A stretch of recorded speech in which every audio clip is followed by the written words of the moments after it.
We're all set and recording. Okay. This open meeting of the Triton Regional School Committee is being conducted remotely, consistent with Governor Baker's executive order of March 12, 2020, and the current state of emergency in the Commonwealth due to the outbreak of the COVID-19 virus. In order to mitigate the transmission of the virus, we've been advised and directed by the Commonwealth to suspend public gatherings. And as such, the governor's order suspends the requirement of the open meeting law to have all meetings in a publicly accessible physical location. Further, all members of public bodies are allowed and encouraged to participate remotely. I hereby call to order the December 9th meeting of the Triton Regional School Committee at 7 p.m. I am Narissa Wallen, Chair of the Triton Regional School Committee, and I would like to confirm that all members and persons anticipated on the agenda are present and can hear me. Members, when I call your name, please respond in the affirmative. Hang on, we do need to go through and unmute you all first. We got almost all of them. Awesome. Erin Berger? I'm here and I can hear you. Thank you. I know Paul Goldner unfortunately couldn't make it tonight. Maureen Heffernan? I'm here and I can hear you. Thank you. Caitlin Hunter? I'm here and I can hear you. Thank you. Paul Lees? I'm here and I can hear you. Thank you. Linda Litkowski? I'm here and I can hear you. Thank you. Paul Mayette? I am here and I can hear you. Thank you. And Tina Tsortzis? I'm here and I can hear you. Thank you. All right. Staff, when I call your name, please respond in the affirmative. Triton Superintendent Brian Forget? Here and I can hear you. Thank you. Assistant Superintendent Kim Croto? I'm here and I can hear you. There's Dave McGee. Special Education Director Dave McGee? I'm here and I can hear you. Thank you. School Business Administrator Kyle Warren? I'm here and I can hear you. Now I got to go unmute some people. Athletic Director Tim Alberts? Should be asking you to unmute, hopefully. Hi, Norris. I'm here and I can hear you. Thanks, Tim. High School Principal Patrick Kelly? I'm here and I can hear you. And are you seeing the other principals, Brian? Montanari, hang on.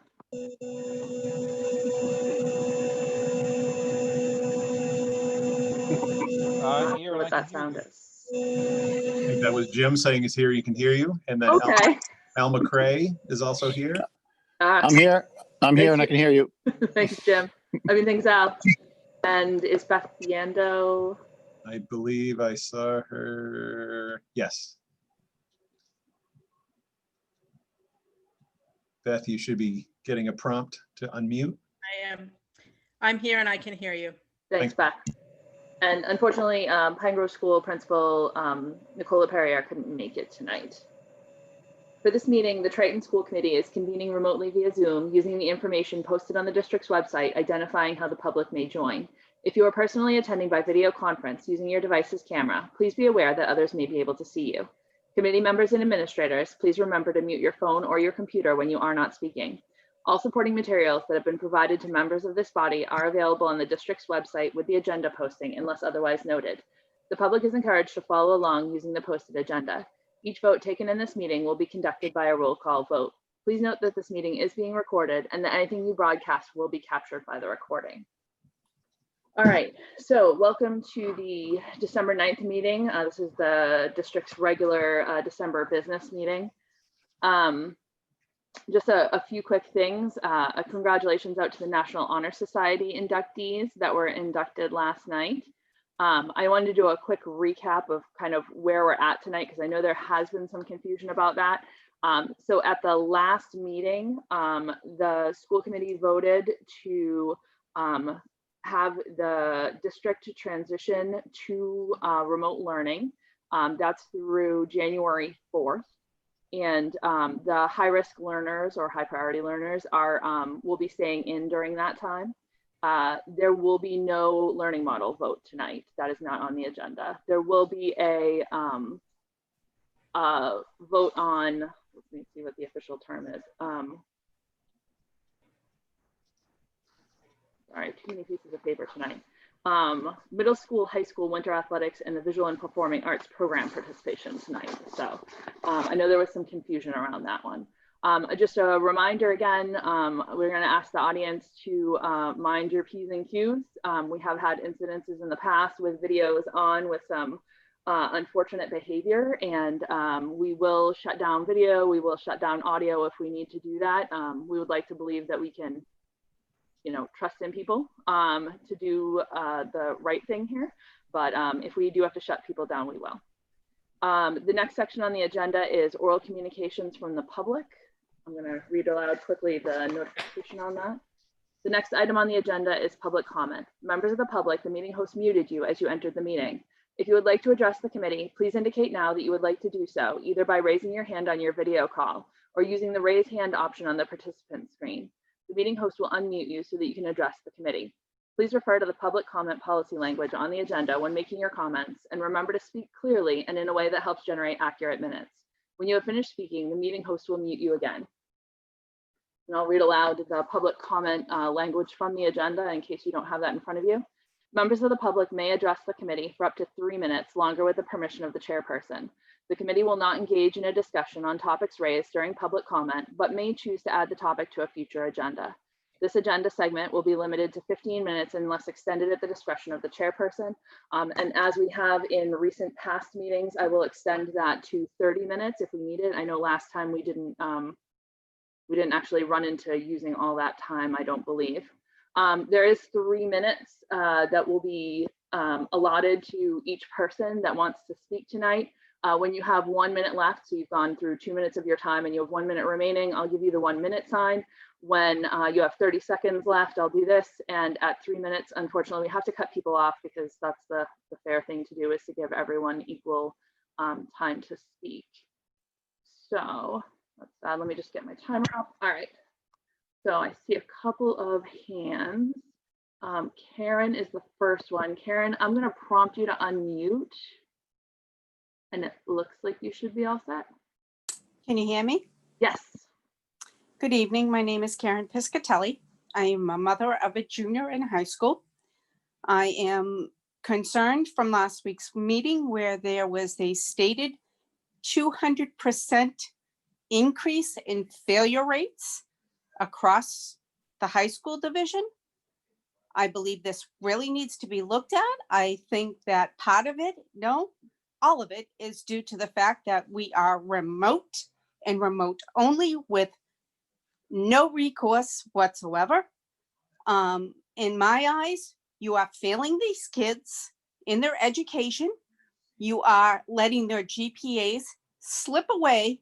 So none of these kids, 9th through 12th grade, trying to go to their college of their dream will ever be fulfilled with the grades that they are getting currently with the education you are providing.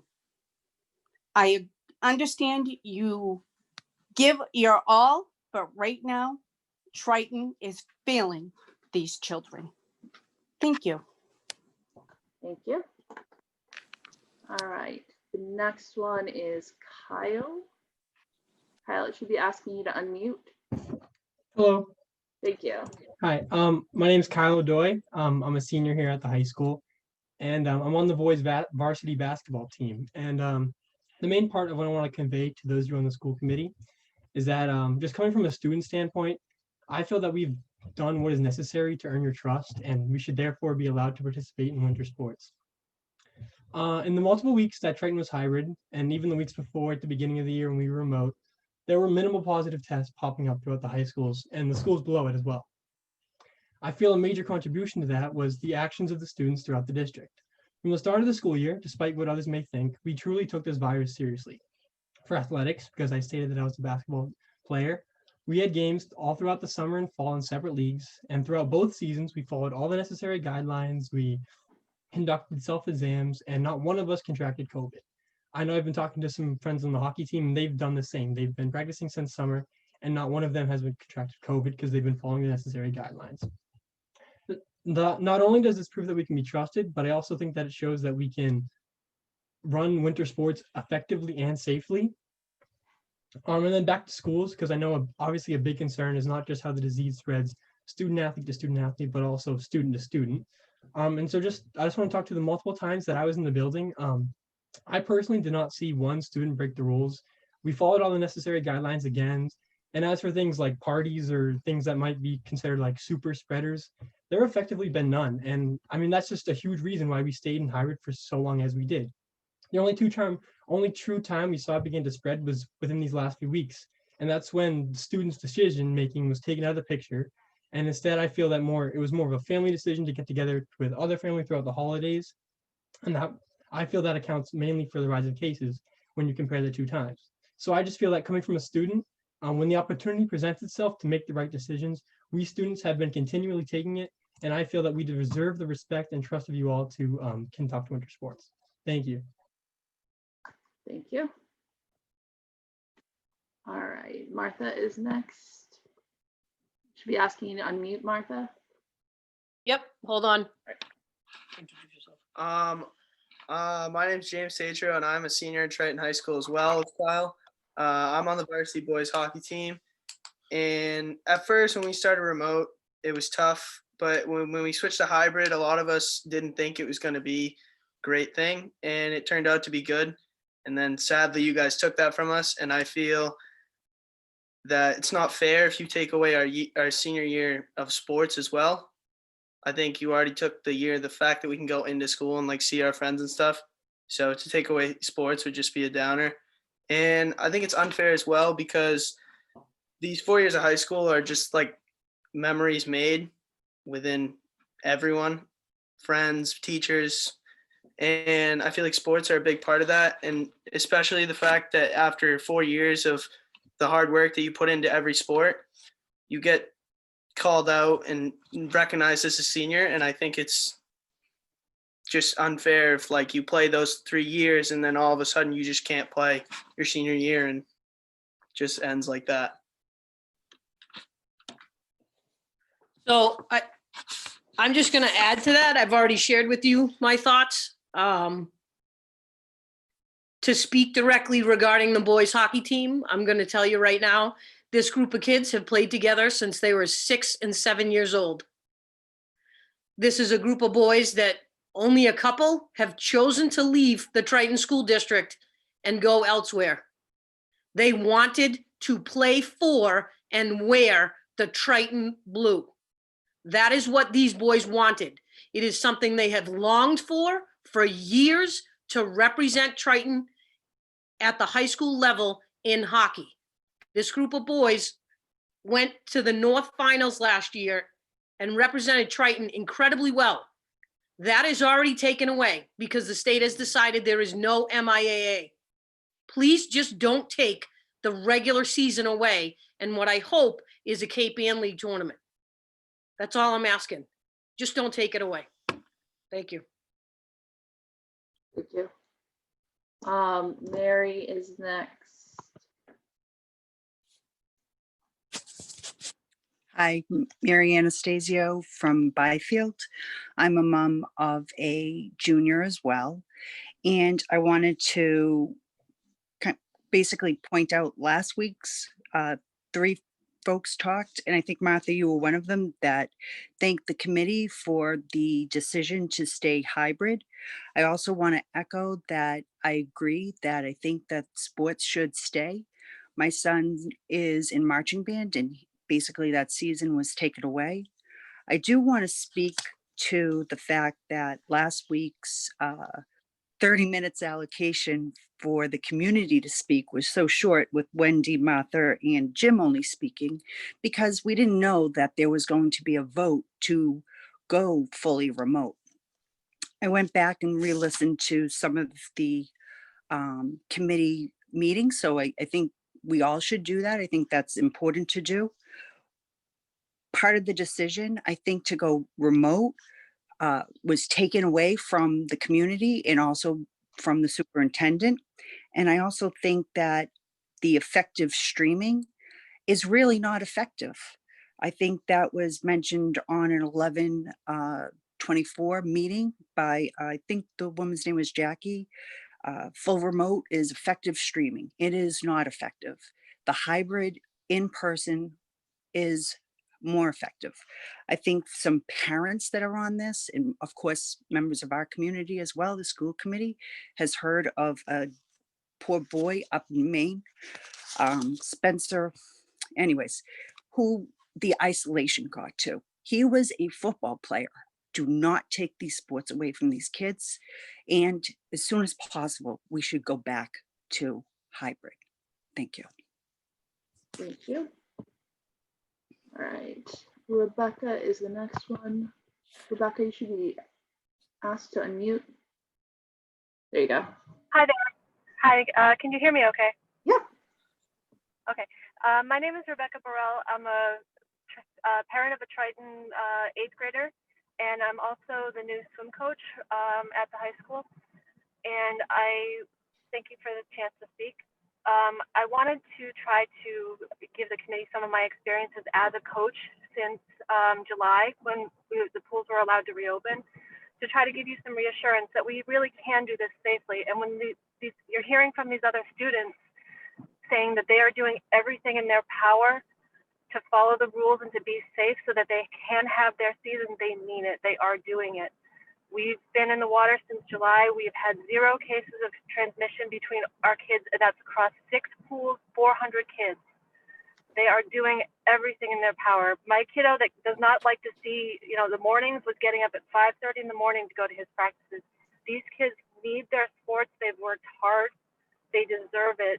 And we have to give them our trust as the students have asked for. So I'm urging you to approve this. I've heard from a lot of my swimmers that this season upcoming is the only thing keeping them sane right now, their only chance to see their friends. Please don't take that away from them. Thank you. Thank you. Brady is next. Brady, it should be asking you to unmute. All right. Hi, I'm Ryan Lindholm, and like James, I'm a senior on the hockey. And I just wanted to say that we've been practicing as a team, captain's practices, since July, and we've been practicing social distancing. We've been wearing masks on the ice and on the benches, and not one kid has gotten sick. And we just feel like the school owes it to us that we should be able to play our senior season. Thank you. Thank you. All right. It's UQ 26494. So whoever right now is getting the request to unmute, hopefully you know who you are and how your phone or computer has named you. Looks like So you're we unmuted. are also, we have 2 seniors, Brady Sorry, and Ryan. can you just state your name real quick first? My name is Debbie Lindholm. Thank you. And this is my husband, John Lindholm. And we have twins that are seniors, Ryan and Brady. And we also have a freshman, Jack.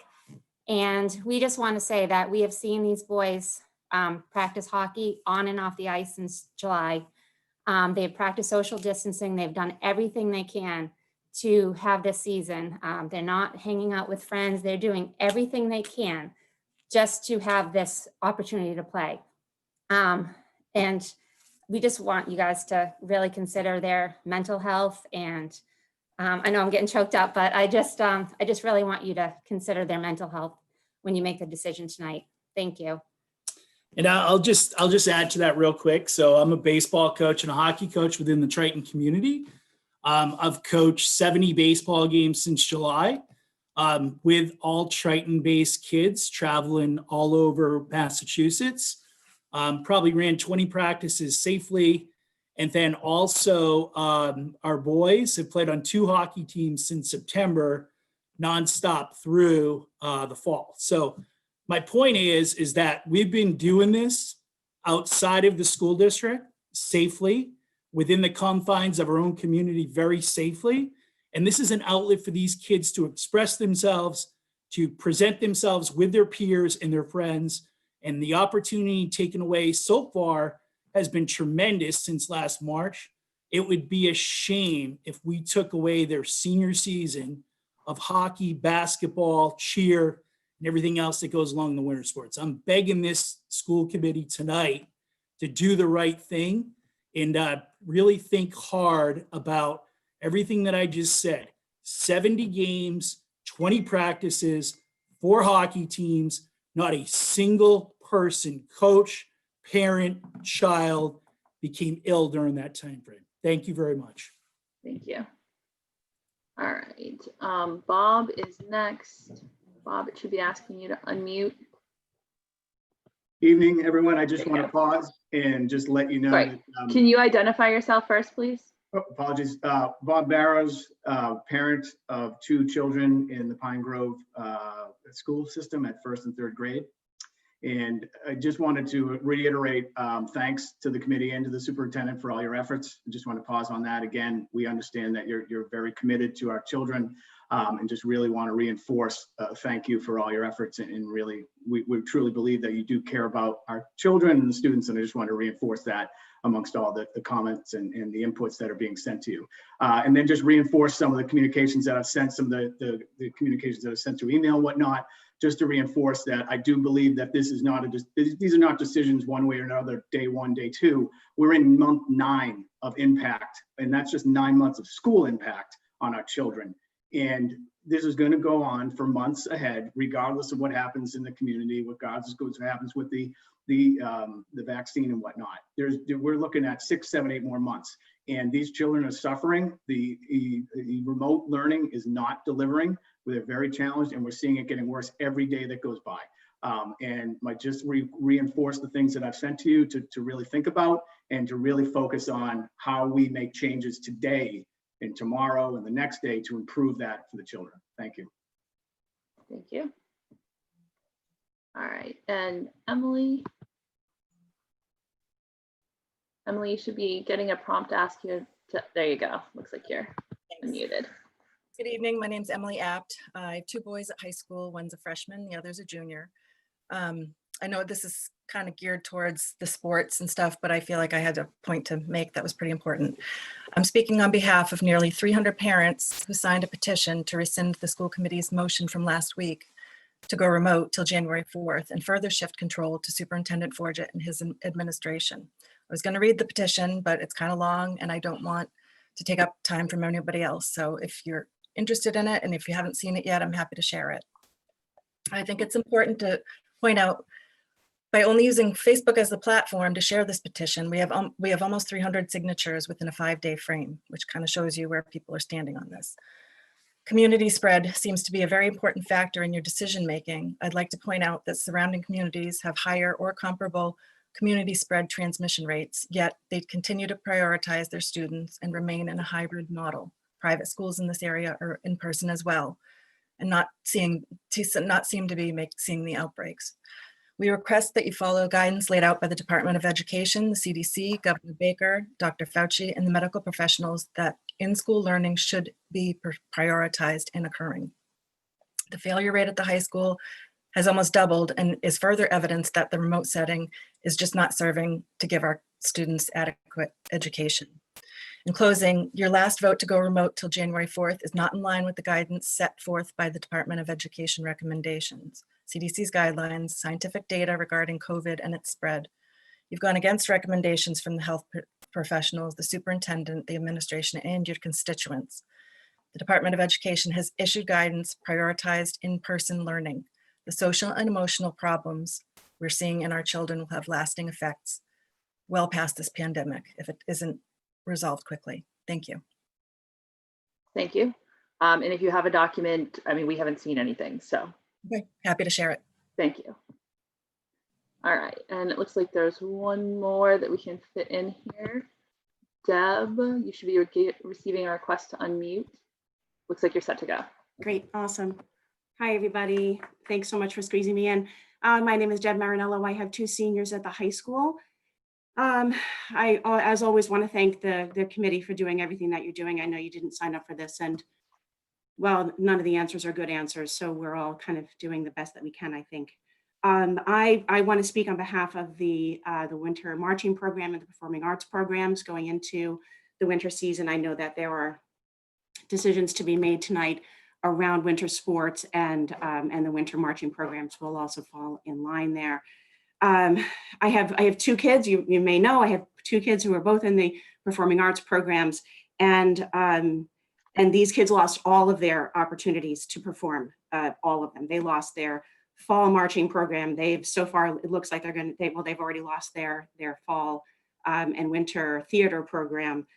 They could lose the winter marching program. They could lose their entire year. These are things that they've been working toward for many, many years. And to be a senior and lose out on your performing arts opportunities to perform is heartbreaking for some of these kids. And in addition, there are some of these kids who are looking to continue to grow these skills through college, into college. My son is going for music education and he's missing out on opportunities to perform and be engaged in some of these opportunities.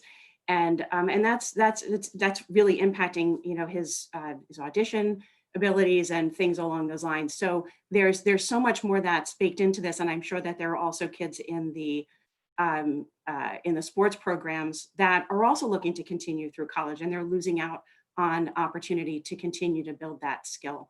So I also would be urging the committee to vote to allow these programs to continue safely into the winter months. And well, I think that's really all I wanted to say. Thanks very much. Thank you. All right. So that will conclude the public comment portion of the agenda. Set up here to move on. All right. The next item on the agenda is the consent agenda. I'm going to read aloud the donations. There's a monetary donation from the Institution for Savings in the amount of $4,000 for the robotic team / STEM/technology team. A monetary donation from the Richard A. Eaton Charitable Foundation Incorporated for the amount of $5,000 to go toward athletics costs. A monetary donation from the Triton Education Foundation in the amount of $15,000 to support the remote learning, including equipment needed for streaming of instruction to remote learners. A monetary donation from an anonymous donor in the amount of $15,000 toward general district use to support remote learning. Monetary donations from the Salisbury Elementary PTA in the amounts of $3,650 for the All Kids Bike Kindergarten PE program, $269.44 for speech kits, $3,854.82 for Scholastic News and Storywork / K-6 digital and print, $902.50 for a mud kitchen for outdoor play space, $235 for a milk crate storage system, $287.98 for calm strips and sensory adhesives, $3,368.75 for mice, headsets, earbuds, and Foundation whiteboards, $263.12 for research-based fluency program, $117.35 for a Learning A to Z online subscription, and $797.44 for a paperback book purchase. Thank you to all who made donations. Can I get a motion to approve the consent agenda, please? Oh, you're all muted. Hang on.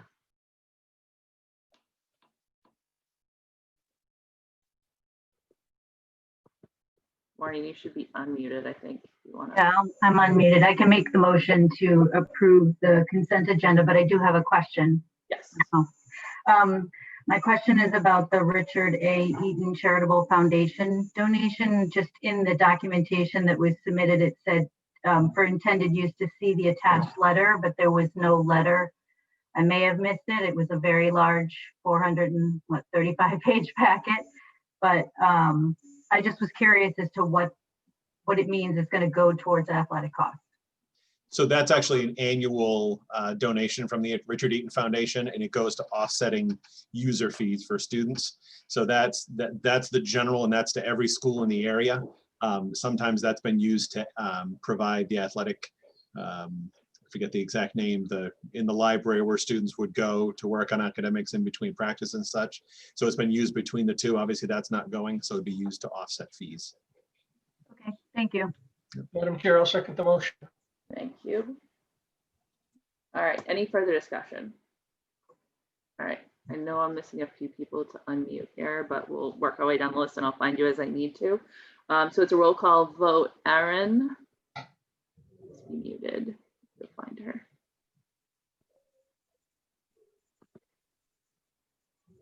Yes. Thank you.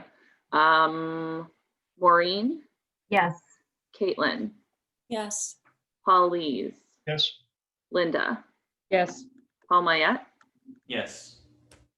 Tina? Yes. Good job. And I'm a yes as well. All right, thank you. All right, next item in the agenda is the student advisory report. And I apologize, Kaylee, I literally have you on my roll call sheet now and I still managed to miss it. Let me see if I can find you because I know I saw you come in. There we go. Haley, it should be asking you to unmute. Yep. Thank you. So we had heard from a few members of the student body tonight during open forum, and honestly, they said it really well. The student body is feeling as though everything is constantly changing and we're getting incredibly overwhelmed. Everyone has not everyone, but the majority of people have learned to adapt and are starting to fall back into the swing of things with the motion that we are now in fully remote, just as we did before in the beginning of the year. But it is a struggle and things have changed daily for us. But that's just the notion of the new world that we live in. However, what the students that talked tonight said was incredibly true. The way that it feels is that they have worked their entire lives to now be blocked and not be able to showcase what they have worked for so diligently. It's the same with the sports teams, it's the same with the performing arts, it's the same with all extracurriculars. And so a lot of us feel as though either we should allow all that can safely happen to happen or none at all. We always said that we want a rounded student and equal opportunities and access for all students. And if I feel as though if we don't allow both the arts and athletics to occur, or say we have to either say yes or no to all or neither, otherwise we won't be following what we have always said we value in a student. It was said earlier by a few parents that these students are looking to continue it on in certain fields in their careers paths, and it's not, they aren't able to develop extra skills that will give them an offset when they reach college if they don't. And so it's for the exact same reasons sports, performing arts, all over, is that we need to allow all of the students the same access, just as we have by trying to make the same opportunities for equal access to education. Thank you.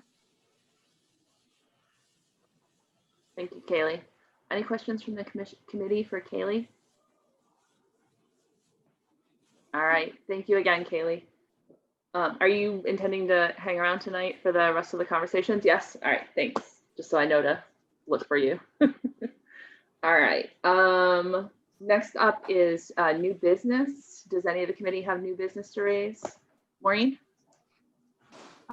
Yes, I'd just like to raise the petition that was talked about earlier by Emily Apt. I just was wondering if we could get a copy of it and find a way to address it, possibly at a future meeting or whatever the best way to address it. We don't normally get petitions, so just wanted to bring that up. Yeah, so we don't have a meeting set until January at this point. So I think, so I'm assuming she'll send it to the school committee email address, which means you should all receive copies of it. But probably the best thing at this point, if the committee is agreeable to it, is assuming it's something that I can respond to in a way that I would normally respond to emails, that I just provide a statement in response to that, rather than waiting probably close to a month at this point for the committee to meet again and actually have a discussion on that. Is the committee amenable to that rather than putting it on a future agenda? Yes, seeing nods. Any objections to that? All right, seeing none, then that'll be the approach we'll take. Thanks, Maureen. Does anyone else have any new business? All right, seeing none, moving on to reports and deliberations.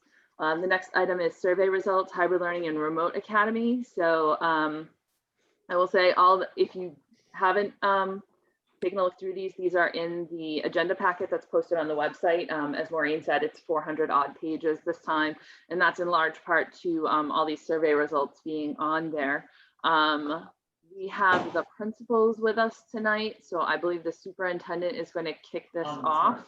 And then all the principals, except for unfortunately Pine Grove, will be here to be able to answer questions from the committee on anything that's in those surveys. Certainly. So just to confirm, do you want to take the rest of the agenda in order? I know we've got, reports, and then athletics is at the top of the next section. But if you want to take anything out of order, I certainly think the survey results are telling as a starting point. I think that's an important data point as far as overall discussions. But it was my intent to take it in order because I didn't believe that there were long discussions on the other items that are in this section. Shouldn't be. Yeah. But okay. All right. So then I'm actually going to hand this to Kim, right? You hear me talk all the time. And so Kim has been pouring through this data. And as you noted, the principals are here. They're not going to necessarily be part of a presentation. Kim's going to go through kind of our take on the data and certainly here to answer questions. In the packet are all the comments, right? We talked about the fact that we actually asked right on the survey for parents to please not mention any names.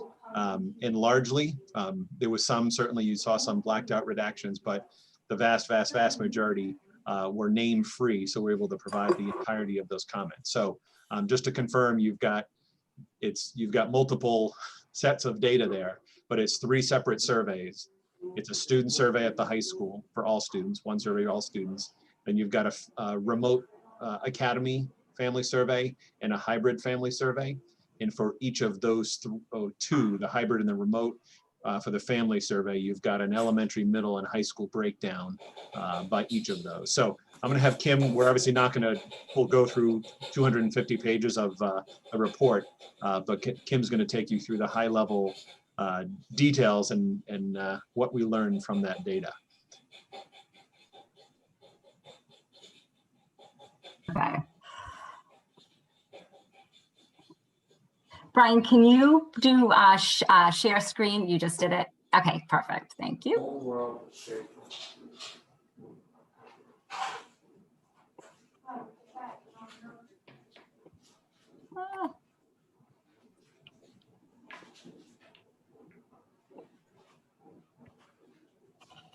Almost there. Perfect. You clicked share rather than. Sorry, I know. I meant share. I meant present. Share, present. Okay. So thank you, everybody, for giving me this opportunity to share data. I think it's really important for us to pause to just kind of dipstick into what does the Triton community think about our learning environments, our students, instruction, and learning. So often when we come to these meetings, we hear one side or 2 sides, and it's often split, which leaves you leaving with many more questions than answers. So for us to look at this data tonight, somewhat objectively, I think it's important as it helps to set the stage for future decisions, but also just to understand that we're all coming at this situation at a different point. So to start off, I think it's really important to think about how readiness for learning takes place. We need to consider first, obviously, the physical safety of students. We need to make sure that we're providing equitable experiences for all, regardless of sex, age, religion, anything at all, that we really try to make sure that all of the experiences are open to all the students. And of course, what we've heard about tonight with the decision about sports is that social and emotional well-being of students. So we outlined these 3 bottom components in our early plan, our reopening plan, saying that these were going to be our priorities. And if we could address these priorities, they would all impact the teaching and learning process of students. So let's first dive right into that teaching and learning question. And we're going to do so at all the different levels, but also look at the teaching and learning in the hybrid, both in person and out of person. But we're also going to dive into some of the data looking at the remote setting. So in this particular chart, what you see is the level, which is, we'll start at the elementary level.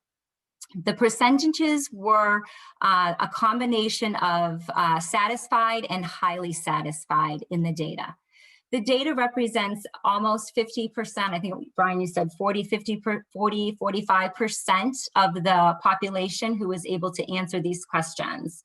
So at the elementary level, in-person instruction, we had 98% of the people who responded to the survey were either satisfied or greatly satisfied with the in-person instruction.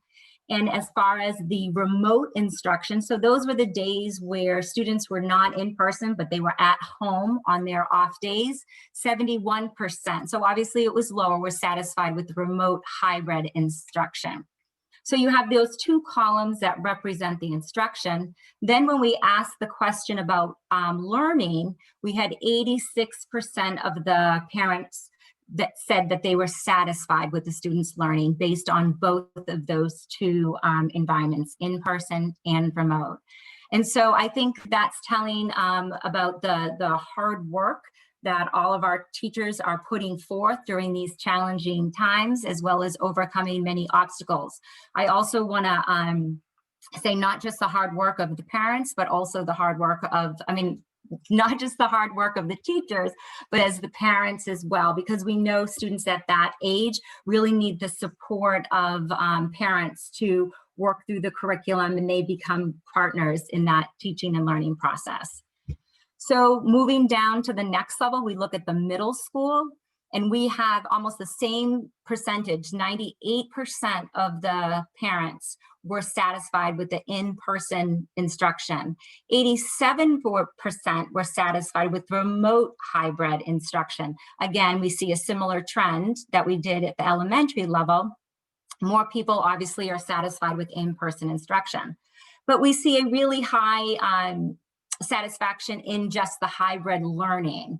So we had 93% of the middle school parents that were satisfied with their students' learning. So that was, again, a great job.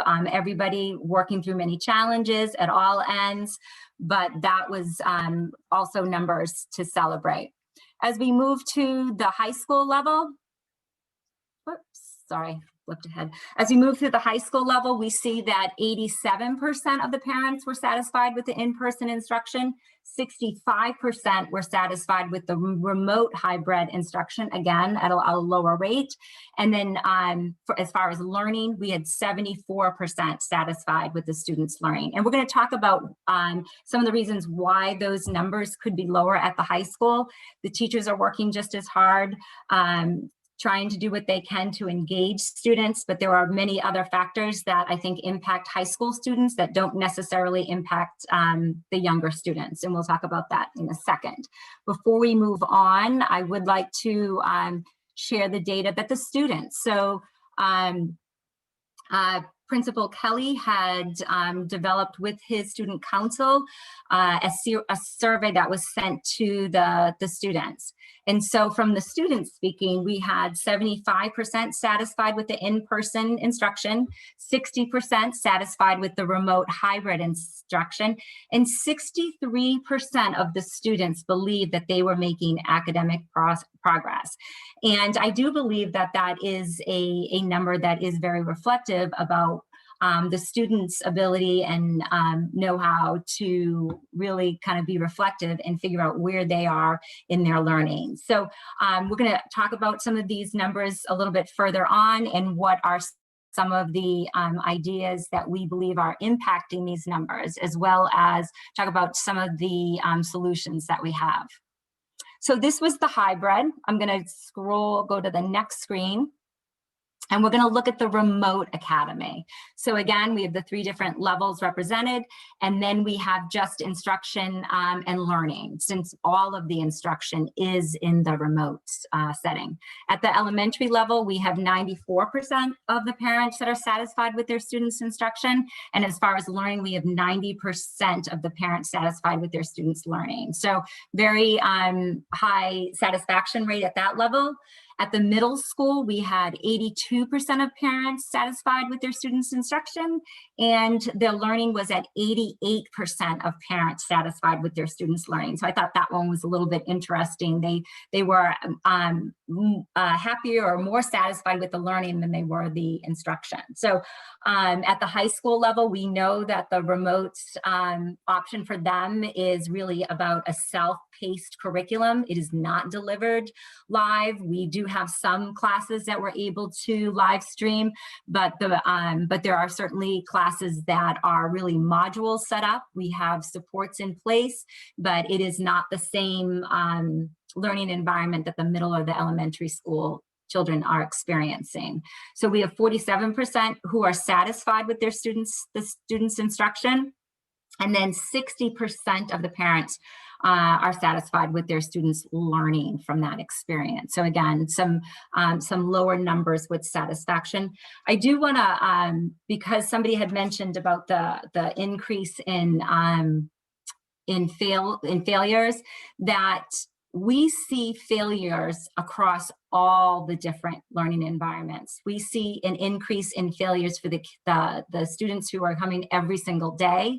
We are seeing an increase of failure in the hybrid students, and we are also seeing an increase in failure rates in the remote. So I just want to make that distinguished, because I feel like if we say it's just one problem and if we fix that problem, everything will be better. This has got many layers to it. So just keeping that in perspective, I think one thing that is interesting when you look at data, what comes of it is more questions, because I think the more we can try to determine the cause or the impact, the better we are able to address some of the concerns that we see here in the data. So I'm going to move on.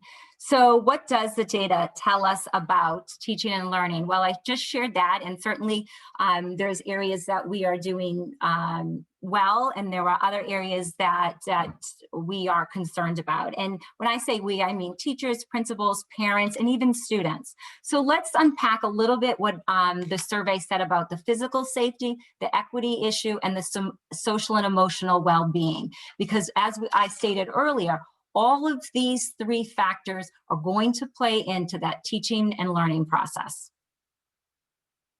So as far as physical safety, the majority of parents believe safety measures are reasonable to follow and are keeping students safe, and that is really important. And that was across the board, all the different schools. So again, just to say the hard work of everybody who is in the buildings, all staff, to making sure that the regulations and the guidelines are all being followed.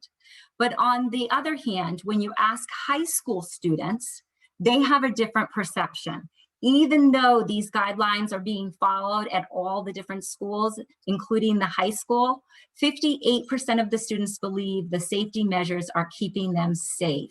So they believe that even though they're going to school, there is still fear and anxiety. And some of that comes from the fact that at the high school level, the students are older, they're more mature, they understand the seriousness of this pandemic, and many are living with extended family members, whether they're in the house or next door. So the reality for them is much greater, and they're living it more so.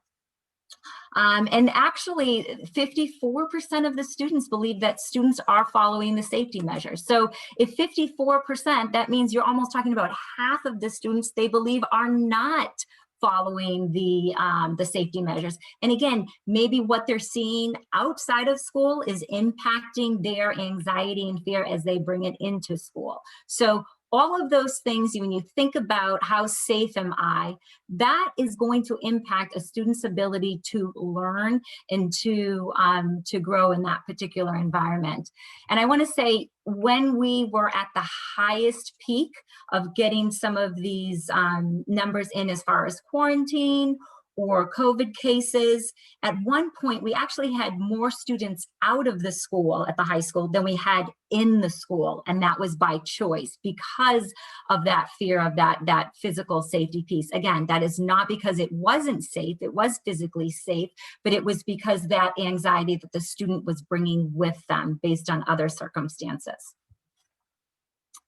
So as far as equitable access, of course, we want to make sure that we are doing a really good job communicating to parents and families and students. Parents are very satisfied with the communication from the district, the schools, and the teachers. And we've heard from Kaylee many times that the high school students are not satisfied. And so as we looked into this, we realized that all of the messaging was going to the parents and it was not going to the students' own personal contact numbers. So that has been resolved, I want to say this week, and Brian's shaking his head yes. So hopefully, Kaylee, this Right. will, the communication in this particular piece of it will be, or is addressed, and hopefully we should hear back a report from you that it's better, so. So it seems like a simple solution, but our systems aren't set to put student data over to Connect Ed, where those messages are going from. So that took a little while to map that connection, but now any email that goes out to high school parents also goes and is duplicated to high school students as well. So Perfect, thank you. And so as far as the technology piece, in the spring, again, we had some issues with technology. But at this point where we are now, parents believe their students can confidently use technology to learn effectively, and so do the students. So our technology department, thank you, Deb Jones and her crew, and thank you for all the training, and thank you for colleagues for really supporting one another and taking the time to help each other out, learn different platforms, share information about different platforms that they have found helpful or useful. So I think it's really been a team effort led by the technology department and Deb Jones and all of those who have really worked hard to make sure that everybody had equal access to technology.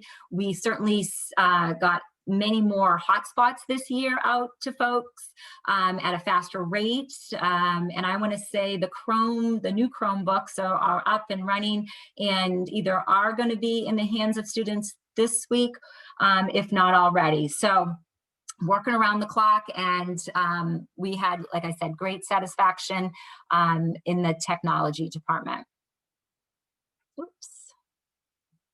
So as far as communication in the remote academy, so again, that was all about the hybrid. The remote academy parents, the elementary parents are satisfied with the communication. Again, district, school, teacher. At the middle school, school parents are satisfied with the district communication, but there was a dip in the satisfaction rate with just the school communication. So we'll certainly look into that and improve upon improve upon that area. Let's see. As far as the services and intervention, so as we all know, we have many students who are on individual educational plans or have 504s. And so it's been certainly challenging to make sure all of those IEPs and plans, the goals in those are met. So at the elementary and middle school, parents are somewhat satisfied with the services and interventions provided. And I would say that was around 80%. 80% were satisfied or highly satisfied at the elementary level, and the middle school was 79%. At the high school, parents are less satisfied with the services and interventions provided. So again, looking at that particular subgroup and trying to kind of peel back those layers to find out more information about what we can do to improve those services and engage those kids as well. So I really want to spend some time talking about social and emotional. So we talked about the physical safety. I feel like we can check that box, at least in the, as we speak about the school environment being safe. We certainly still have work to do around supporting the students and their anxiety as they come into it. We have the, as far as equity, I feel like we've done great with communication. Students have access to the platforms, the technology. But the third piece of it, and this is what's most concerning to me, this is what we talk about at leadership, and this is, I think, is what is bubbling up in the news. It's that social and emotional piece, and what impact is this having on kids? Doesn't matter which environment you're in, full in-person, hybrid, or remote. This is starting to take its toll on the students. It's starting to take its toll on everybody. And so teachers, parents, students, and we're all in this together, and we need to figure out a way to support each other. So parents across all schools are not confident in the students' social and they're not confident that their students' social and emotional needs are being met. Parents are not across all schools are not confident their students feel connected to the school community. It is not normal for them to be coming in and being separated with masks on. High school students are not confident their social and emotional needs are being met and do not feel connected to the school community. Again, that is coming straight from the students. That is a very concerning number. This was the highest percentage as far as not being satisfied or not confident. This number, I fear, is only going to grow into the winter months. Last year with the pandemic, it was around March, April, days were getting longer, kids could get outside. It was a different place and time. We are talking at the beginning of the winter months. So we need to really rally, even though we may be struggling ourselves with this, and pull together for the sake of these students. And I can't stress enough the need for us to act, and not just to support the students, but to support the teachers. All right. So I talked about some themes that were relevant, the high school students not feeling safe. Absolutely, that social and emotional piece. Without that, learning cannot take place. So when we look at that social and emotional piece, we look at the engagement, we look at the motivation, and then the connection to school committee. That's not school committee, school community. And I would also like to say too, with that academic achievement, we've also seen an uptick in the absentee rates at the high school. So you can't learn if you're not showing up for classes. Again, doesn't matter what environment you are in, it is increasing the number of absentees. And the administration is doing everything that they can, and the teachers to call and reach out. So our focus areas from what we have found to be true, or what we need to look into from this data, is obviously the safety, and not just the fact that we know what we're doing everything we can in the building, but how do we get kids to feel safe in an environment that is safe with everything else that is going on around them. The social and emotional support, you're going to hear more about that in the next couple of weeks. I would imagine on the news you'll hear about it as well. And then the academic achievement, the alarming figures of students at the high school and even at the middle school who, even though teachers are doing everything that they can to engage those students and they are working endless hours, kids are failing. And so we need to look at that and the absentee rate. We need to look at what's the work completion rate, what's the grading system, what's some of our instructional practices that we have in place, how does the schedule tie into all of these. So these are just some of the things that I know Patrick is looking at with his administration, with his student council, with his content leaders. They are very concerned about this just as we are and want what's best for their kids. But we can't get at that academic achievement piece until we address that social and emotional support, as well as that safety piece. So in closing, I would just to say, this is not the end, but really this is only the beginning of the work that we need to do over the next few months to keep our students safe and social and emotionally healthy. So the goal is to turn data into information and information into insight, and that is exactly what we plan to do. And that is the end of the presentation, and we absolutely have some principals on hand if you have any additional questions. Thank you. Thanks, Kim. So committee members, I'm sure there are questions out there. Maureen? I'll come to you in a second. Thanks, Kim. That was a fantastic presentation, and kind of having picked through that data, you did a really great job kind of laying it all out there. So thank you for all that you put into that.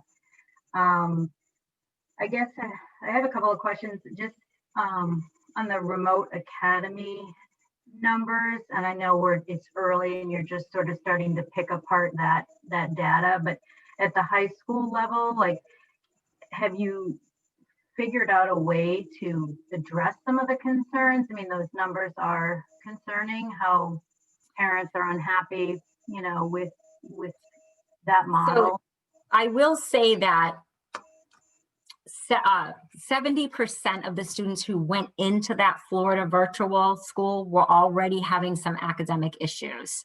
And so moving into that particular model, may have not, they had to go into, but again, I think it created more of an isolation for some of those students. That learning has to be self-paced. They have to be self-motivated and be able to kind of unpack all of that. And that is not always easy.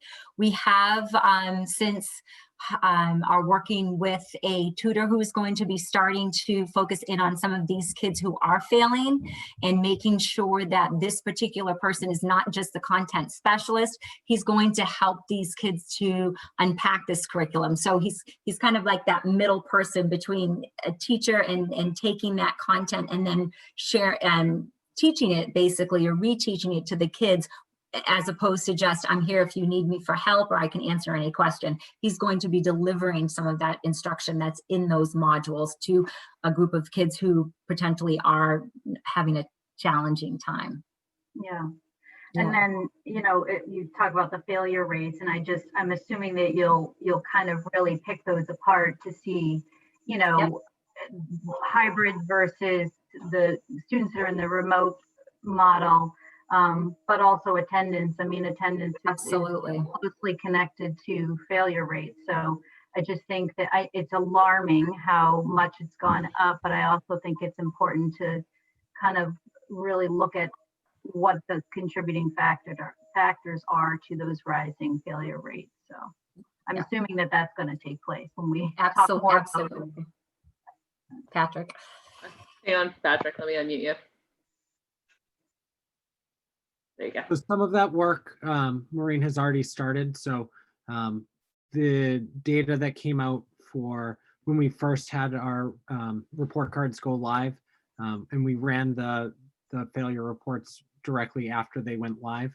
So they came out on a Friday. That Monday morning we held, or Monday afternoon, we held an emergency faculty meeting to start discussing it as an issue and a problem of practice, and start brainstorming what we could do as a faculty to address some of the issues that were raised. Coming at it from a perspective of it's not the student's fault, it's not the teacher's fault. We're in a situation that is an unprecedented situation, and we need to find ways to move people forward. We had a meeting again this Monday talking about it again as an issue. And we're going to continue to talk about it. We have started doing data analysis on, you know, where the failure rates are higher, and looking into trends that emerge. You know, and as we go through some of that, you know, certainly looking for places where there's an increased correlation between attendance data and academic grades is something that we're in the process of running. So, you know, Megan Over, our guidance director, was working on some of those numbers earlier today, you know, and starting to try to match up our students who struggled the most in Q1 with their attendance rate, you know, and that's really has to be done almost student by student as you go through at that level to match the student struggle with the attendance rate. And our attendance data from the first quarter was challenging as the attendance procedures changed multiple times as we got different information from the state, I think on 3 or 4 different occasions on how to take attendance based on whether the student was present in the building, virtually present online, when they were supposed to be in the building, or what have you. So some of that data is a little bit difficult to unpack, and I think we'll have a clearer sense as we go through the current quarter.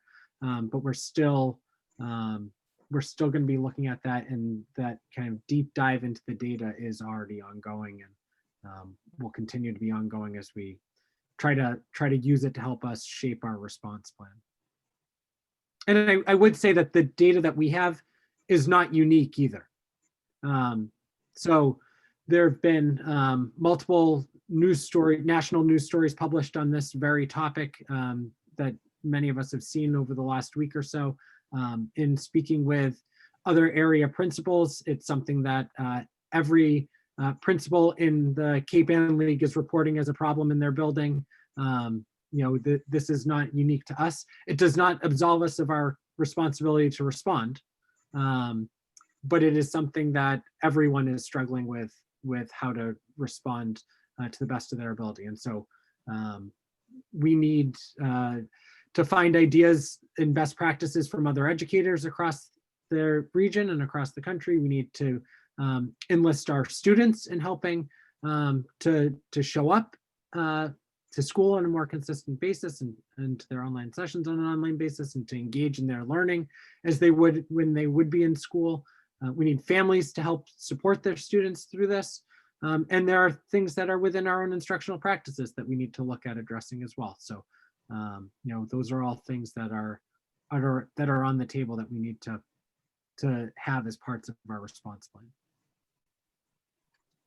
Okay, and I guess the last point that I just had written as a concern is just about the student survey and the safety, their feeling of not being safe in school. And I just, I know you're just sort of processing all this information, but just, curious to know, if you have any thoughts on how we can improve. And I mean, the students, there were so many great comments from the students about things that they were worried about. So I'm assuming, we'll take some of that and try to fix those problems. Absolutely. So there are things that are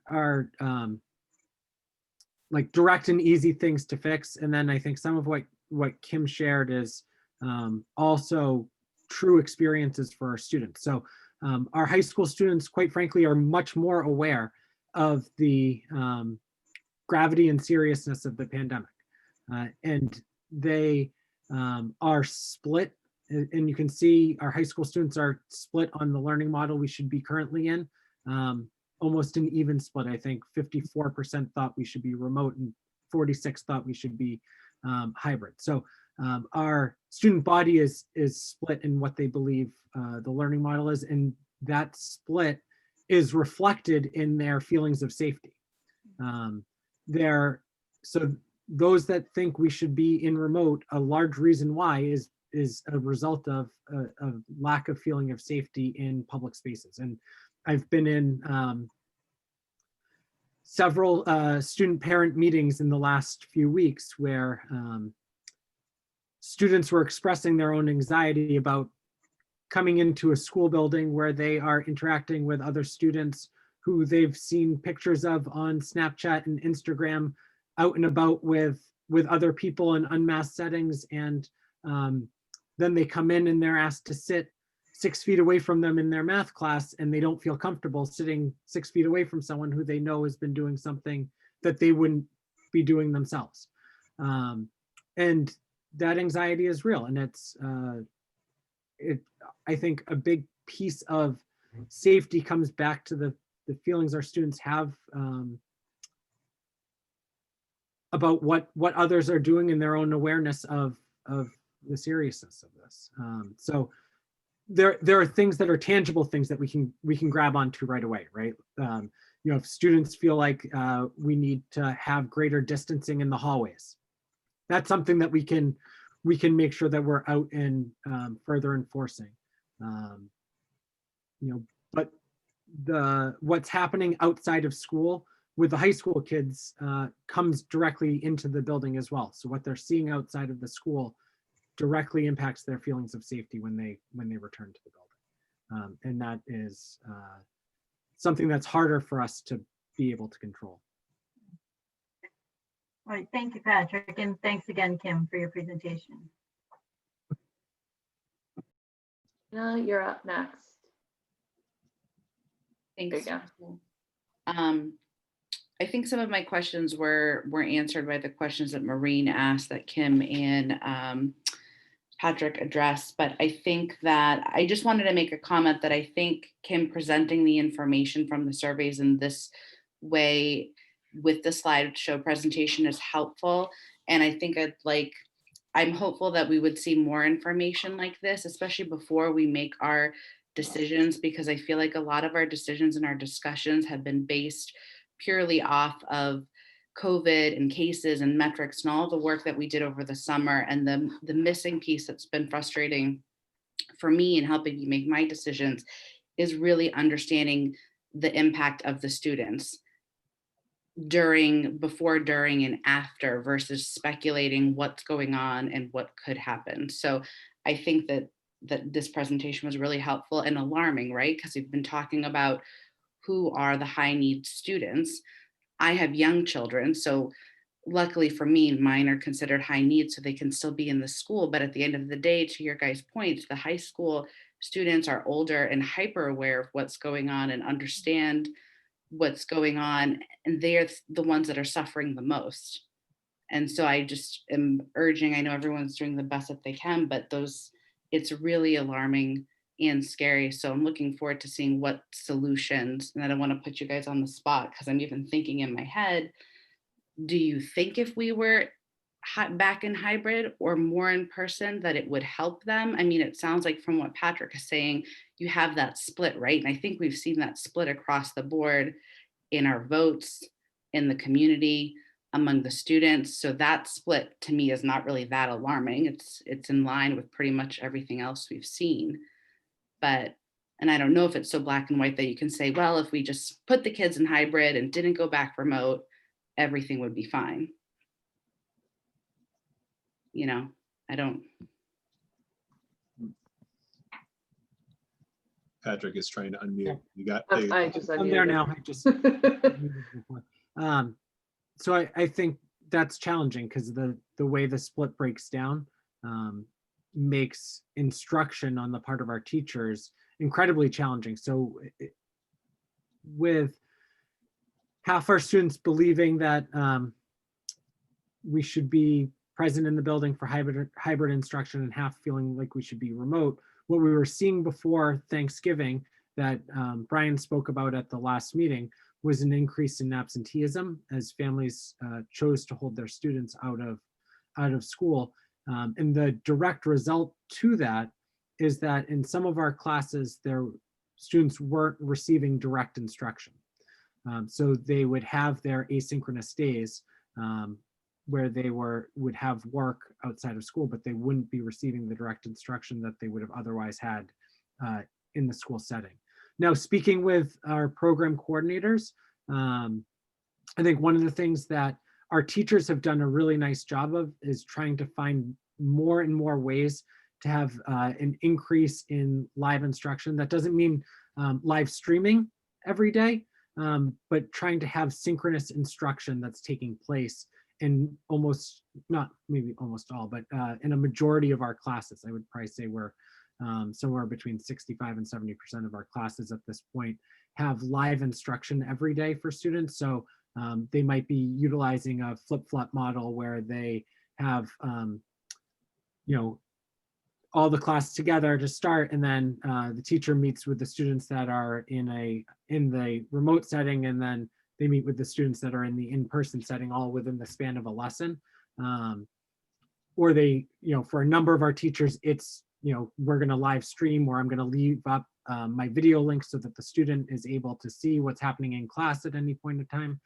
But they're trying to increase the amount of live instruction so that students aren't missing out, because when we have students that are either quarantining or a family is making a choice to keep them out, or they're staying home because they have a symptom and they've done what we've asked them to do, we have too much instruction that's being missed otherwise. And so I think we are running into the problem that hybrid wasn't working because we weren't getting the benefit of kids coming into the building. Mm-hmm. And so my hope is that we can continue to increase our synchronous instruction when it's appropriate. There are times based on teacher practice when that's not the most appropriate learning methodology for a lesson. But the more we can do to kind of keep kids engaged and together and to bring them to a point where they want to be engaging in what we're doing. I said it all through the springtime, but when students are home, we're competing against Netflix and PlayStation and every other thing that they have available to them. And we need to make our learning as engaging as possible. And our teachers are trying every possible trick that they have and are pushing themselves as hard as they possibly could push themselves to be able to do that. I think the district is lucky to have such a dedicated group of educators that are pushing themselves to the extent to try to make this work. Thanks, Thanks. Patrick.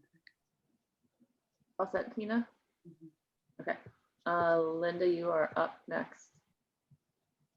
I think that survey for the students was very telling, especially at the high school, with how many students felt that the safety measures were preventing them from going into school. I think that's important for our community to understand that. I know the parents are rallying about hybrid for the high school students. I said, but 54% of our high school students are saying they don't feel safe at school. I think that is something that, Patrick, I know that you had mentioned that you've had a meeting with parents. Have you had meetings with some of the students to find out what possibly could be done differently at the school to make them feel safer? Yeah, so one of the things that we did all through last year that we're actually in the process of having our first, we've identified our kids and are going to start reaching out to them tomorrow and Friday. But all of last year, on a monthly basis, we had like student lunch groups where we rotated students from across the school to gauge their perspective and experiences and to get feedback from them on their high school experience. And we were trying to find the best way to do it in this setting and to do it when it wasn't going to be like in the middle of something that was challenging, and have just kind of decided that the whole year is going to be challenging and we have to kind of just do it even though it's going to be messy. And so we've identified a time, and we've got about 20 or so students that we're going to reach out to in the next couple of days to have our first lunch group next week. And then we'll start gauging their feedback on what things would be helpful to shift to make them feel an increased sense of safety, to feel more connected to their school. And I know we'll get into some of this later this evening with athletics and extracurriculars, but that's a huge part of our students feeling connected to the school experience, and something that has been significantly limited this year. Through no one's fault, it just is limited based on the circumstances that are present. Okay, that's the only question I had, because I'm concerned that the student voice isn't being heard.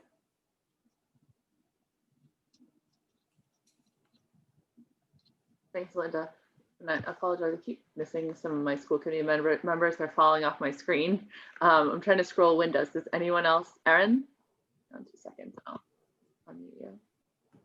So Patrick, what you just said brought a question to mind, or even just like a thought. Are you going to try to do the lunch groups on their remote days so that you have the ability to have more of the participation, as opposed to worrying about having them in school doing the lunch groups? Or how did you envision setting them up? So right now, because we're in a remote setting, what we're looking at doing is timing it with blocks that kids have studies. So as a first kind of pass at it, so this first group all has G period study. So that means in the middle of the day, every single one of the students is off for their flex period, the G period study, and then they'd have lunch after that. So we'll use that as our first group, and then we'll cycle through the other periods. We obviously have a group of students that don't have studies, and we'll have to find ways to try to reach them as well. But the idea is that over the next couple of months, we're able to meet with, 150 odd students and get their perspective on how their experiences have been and what we can do or shift. And what we do with each is we try to ask a consistent set of questions about their experiences. We'll change our questions obviously this year, given that some of the information we want to get back from them is a little bit different. And then we look for consistent trends and patterns that emerge over time. So we try to use that that data as a way to maybe push us forward in a direction, or to get us thinking about something that we otherwise wouldn't have thought of. Thank you. Any other questions from the committee? I'm gonna scroll screens as I'm going here, in case I'm missing anybody. All right, seeing none, I have a few. Patrick, do you want to break? No, you don't want to break. I muted myself there though, so I have some for the other principals. I can come back to you if you want to. I'm fine either way. All right. So I guess my big question on the high school was the question about live streaming and the effectiveness of live streaming. Can you talk about that response a little bit? Because I thought it was not what I was expecting to see, I guess, on that question. Yeah, so I think what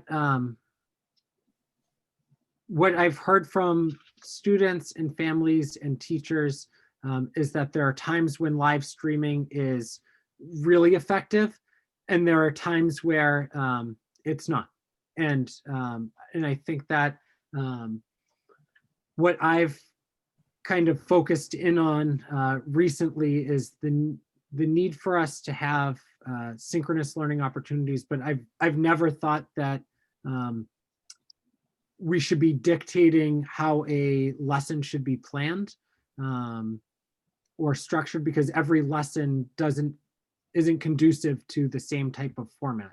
And if we move to an entirely live streamed model, it leads to a greater amount of teacher-centered instruction, and has the ability to limit their practice in a time when we're already somewhat limited in the things that we're able to do in the classroom, just given the fact that we can't, put kids in close proximity for them to work on things in small groups. So having classes stay synchronous a majority of the time, I think, has a lot of benefit. And in some areas, as we start to do the dive into the data, that has shown some of those places where classes have had more synchronous instruction have shown benefit. And so I think that's something that we've got to, really look at the data closely to see how much of it is just coincidence and how much of it could be a correlation, because some of it depends on the class composition, and it depends on, the way that lessons are structured and the assessment model, and a whole host of different things. But it's something that we certainly want to look into. So I think there are times where I would say live streaming is highly effective, and there are times and lessons that it's not, and we should be using slightly different methodology than that. But having that be a component of what we do is absolutely something we should be looking at. And again, I think that we need to find as many ways to have students engaged in our lessons as possible, and to be able to keep kids engaged when we're in a hybrid setting, when they might be out quarantining or they might be staying home sick, but wanting to still be part of their class, or their parent has kept them home for a reason that's a family choosing.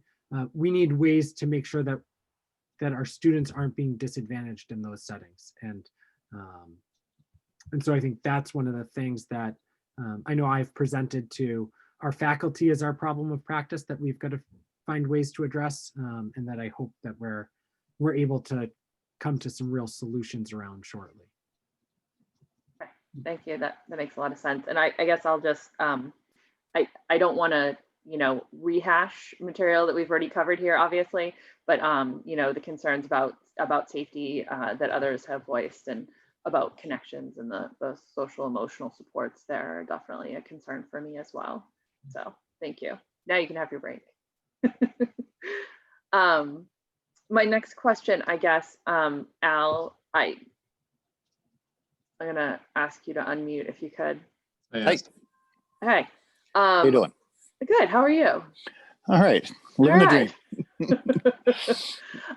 My question for you, I guess, is we did a lot of talking about kind of the student survey results at the high school versus what came through in the main overall survey. And a lot of the things that I heard just kind of called out about what might be affecting high school students and their perceptions, I believe is also true of middle school students. Do you believe that what we saw for trends in that high school student survey is also true for middle school students? Or do you feel like the sense of safety is there for them and that they're feeling differently, I guess? I don't think it's as pronounced as the high school. I do have a student survey kind of being done. Interestingly, I have a number of teachers in a CAGS program right now, and they're in their data class, so they're all doing a bunch of surveys. And so it's been convenient right now, although, there's a lot of surveys floating around. But so I anticipate getting some data on that. I don't know if this data particularly asks that question, but I do think, the age, like we talked about, I think they're cognizant of it. I don't think as, they're more about when we're in middle school, I want to go to school and see my friends. I don't know how much of it is about, seeing things on social media and say, wow, that group of kids. I mean, we've had a couple instances of that during the day, kids at each other's houses, but that was early on. I haven't heard a lot of that lately. So I don't think it's as big of an issue. I think it's more about typical middle school things that they're missing out on. I haven't heard directly that, I'm afraid to come to school because of this. I think those situations have been handled by kids who have opted for the remote academy and for various reasons, health issues of their own, health issues of families. I think the kids, for the most part, who are coming in are there and they understand the choice, and it works for them, if that answers the question. Yes, I think that does answer the question. Thank you. I'm just trying to see if I had anything else on the middle school. Can I just add something? Yeah, absolutely. I know we're talking about the students that are having difficulties, and we certainly have our group, but I just want to note that we did have close to 200 students that made the honor roll first quarter. So let's not overlook that. There are some kids meeting with success, no matter what format we're in. Granted, everybody has their own situation at home and how they deal with school in general, but I just wanted to point that out, that there are some kids meeting with success, so it's not all bad. Yes, thank you very much. One more question on the middle school. I just noticed the middle school remote for the social emotional supports. Is there any work going on in there? Because that number was, I mean, it just kind of stands out as being relatively low compared to some of the others. I know it's hard to compare because obviously totally different set of kids, different point in their life, shall we say? Yeah. There's a lot of kids in remote academy. If I had my choice, I'd be in every day. They don't have that option. So I did put together a group of 9 teachers, and it's a cross section of grade and remote academy hybrids, regular student teachers after first quarter, similar to what Patrick did, to discuss grading and how we can improve things. I can tell you off the top, it's a simple thing, but we put in place having your cameras on. It's had an immediate impact, just an engagement. We can see what kids are doing a little bit better. They're getting pretty good at figuring out how they can have their camera on and look like they're there by putting a hat on top of a chair and little things like that are kind of, industrious, if you will. But for the most part, we haven't got a lot of pushback on that. I was expecting a little bit more, to tell you the truth, but I've had a lot of positive comments from parents about it as well, that we felt like it's a good move. So that was something relatively simple we could do. Now that the kids can kind of gray out their backgrounds and such, we don't, we can get around some of that stuff, privacy issues. We've been talking about doing, I wouldn't call it advisory as much, but kind of teams sitting around during the that 90-minute collaborative time on Mondays to discuss common students, to just, why is it working in my class? Why is it not working in your class? And then we've talked about, and we got a little work to do on this, but trying to kind of buddy these students up that are struggling with a teacher. Have a teacher have a couple of students that they just kind of almost like a caseload that they take over and say, I think we found that a lot of the issues come around with poor grades are stuff being lost in translation, not getting turned in, not being quote unquote submitted. I have parents, I saw him do it. I don't know why the stupid teacher didn't get it. So, working on keeping kids, it's executive functioning stuff really with a middle school student. Ironically, this is the year we put in executive functioning class. And, I wish we did it last year because we would have some dividends in 8th grade anyways, I hope. So, so we have a few things going on, and we're going to continue to meet with that group and hopefully get some buy-in from some other teachers to kind of do that buddy system and try to pick off, some of these kids that are really struggling. Okay, thank you. Welcome.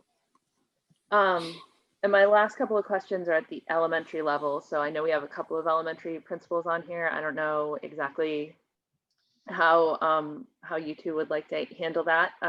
But one of my questions is the same as I just asked Principal McCrae about, obviously we don't have a student survey, or maybe you do and we just haven't seen it, but at the elementary school level, just since there are those disparities that we've seen at the high school, do you believe there are some disparities at the elementary level as well between what showed up in kind of the general survey and what the student body is experiencing? I just want to speak around safety. I feel like the students feel safe at school. The only thing that I've really experienced with students showing fear is going into the bathroom. I'm in the lunchroom every day with kids, and a couple of kids want me to check before they go in. So I think they're just a little nervous about going into the bathroom because it's a smaller space. And I don't know if they've encountered things in there. Sometimes it's just kids who have anxiety in general. So we try to, accommodate them that way. I think the results are pretty accurate. Parents are very good about emailing teachers if they're having difficulties, or emailing myself or Mr. Estuccio. And we try to be very responsive, but the parents, I have to say at Newberry, have great communication and let us know if something's not working right or communicating with the teacher. So everything that I'm aware of, we try to address immediately. So I think overall it's going well, but I do know that just being up front in the morning, kids are happy to be at school. They jump out of the car, they have smiles on, and the lunchroom is a happy place. There's a lot of conversation. Kids are craving to be around other kids. So when they're at school, they're extremely happy. Got it. Thank you. Thanks, Jim, Beth. did you have anything to add? No, I would just say I agree with what Beth has to say. For the most part, the kids at the school, the fear, once they get through the doors, we don't see an issue on something like that. Things are, for the most part, considering everything is going as well as to be expected. Okay, thank you. One of the things that kind of jumped out at me when I was looking through, I kind of pulled together some of the same numbers that Kim had when she was going through, was just the difference in that feeling of being socially and emotionally supported for the remote elementary students versus the hybrid elementary students. Do you think that that's I guess maybe I should ask, what do you think is the difference there? Because it's quite a significant. So I think for the remote academy at the elementary level, being kind of taken away from their home school for some of them who are leaving their home-based teacher and moving into another setting where they're with other students that they may not have had an opportunity to meet in person. But I've thought about, how can we provide that social and emotional, and I can tell you, I'm working with one small group and all they want to do is talk to each other. Like they just crave that social interaction. So how can we create opportunities for students to have kind of like a remote recess together where they don't have to mute, they can just respectfully talk with one another in that environment, or even just, yeah, they just need more social opportunities in that remote setting. And I think it has to be put into the schedule instead of just going from one subject to the other. So I do meet with the remote teachers on a weekly basis. We have our next meeting is Monday. So we are going to talk about some ideas of how we can address that and increase that social interaction with those remote kiddos. So I apologize. I probably should have phrased that differently. Unless I did my math wrong, the remote was actually in the high 70s, and the hybrid was in the mid 60s. And I could be doing my math wrong, but it actually looks like the remote students are quite a bit higher, a higher percentage than the hybrid students, and that's what made me curious, because it's, yeah, you know, I'm not quite sure. I mean, again, if when we speak to the remote teachers, we can ask them what their opinion is and why they think it is higher. I can say, again, just from what I've observed, is some of these families have like their own bubble of kiddos that their kids are interacting with. So making that conscious choice to go remote, they've thought about that social and emotional piece of it, and they've built that into their life, and they have these little cohorts of kiddos that they are either learning together. I know there are certain pods of kids that are learning together, and they are either neighborhood based or however they've established them, that they are supporting that social and emotional need outside of that, but that's initiated by the parents. okay. So that could be, it's definitely something we can kind of talk about on Monday to find out what the teachers think, and then also kind of to address that social piece of it too, and a feeling connectedness with their school. Okay, I was just curious on that, because that seems like such a big thing that jumped out across levels in the survey, and it's just higher. So I wasn't sure, you know, again, where that was kind of coming from. My other question, I guess, goes to something that we've already talked about, but at the elementary level, obviously there was a pretty significant difference in the satisfied with instruction on the hybrid in-person days was, again, it was rough math. So I got about 97% versus the remote hybrid days was about 71%. I've actually heard from some parents that some of the elementary teachers are streaming. Yeah. And so I was just curious if we have an idea of where that's happening, how successful that is, and I guess like how pervasive that is. Yeah, I would say it's happening throughout the buildings. I would say where it's not happening is it's usually at a grade level and potentially at the younger grade levels, just because of their ability to interact with the computer. I actually just got an email from a first grade teacher who's just said, I'm streaming 70% of the day, and she's a first grade teacher, and she's doing a really great job. So I would say at least 70% of the teachers at the elementary, and I would say it's not just streaming, it's really about, and I think Patrick spoke a little bit about this, it's about having a whole group lesson and then having breakout rooms and then doing mini lessons and getting back to another breakout room with a different group of kids that you're checking into. So it's not just kind of putting on the camera and I'm going to go through this whole lesson. It's really a combination of different types of instruction and use of streaming and live instruction and interaction. So yeah, I would say it's pretty much, I see it all over the place. You see, you know, they have the signs on their door that say recording a session, live sessions, and they are very animated, and some of them look like they're in a recording studio. So I would say it's happening more so than not, and as time goes on, they're finding more creative ways to engage and interact with the classes across all levels. I think it's key that we keep coming back to the fact that we have to define streaming, right? Yeah, That's yeah, become yeah. a ubiquitous term. It's Mhm. not, that ranges from, I have 10 students in front of me, 10 students at home, and the camera's on me, and I'm lecturing to 10 in front of me and 10 at home, to, as Kim was talking about, small groups, one-on-one, group working. I'll be back to you in a minute. I'm going over here to work with these kids. So it's, we just have to be cognizant of the fact that that term encompasses a whole host of different instructional practices. But I mean, I think, as Kim said, the majority of educators are doing that on a routine basis.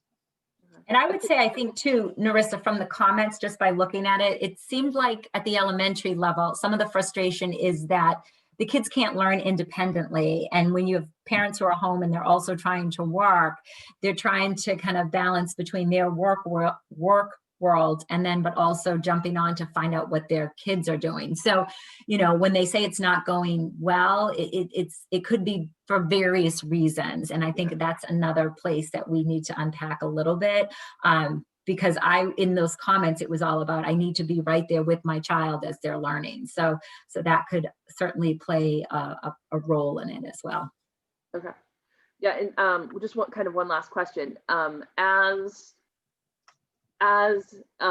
I guess both all across the grades, as more of that live on those remote days is picking up, are the students who are in person sitting in front of a computer that entire time as well?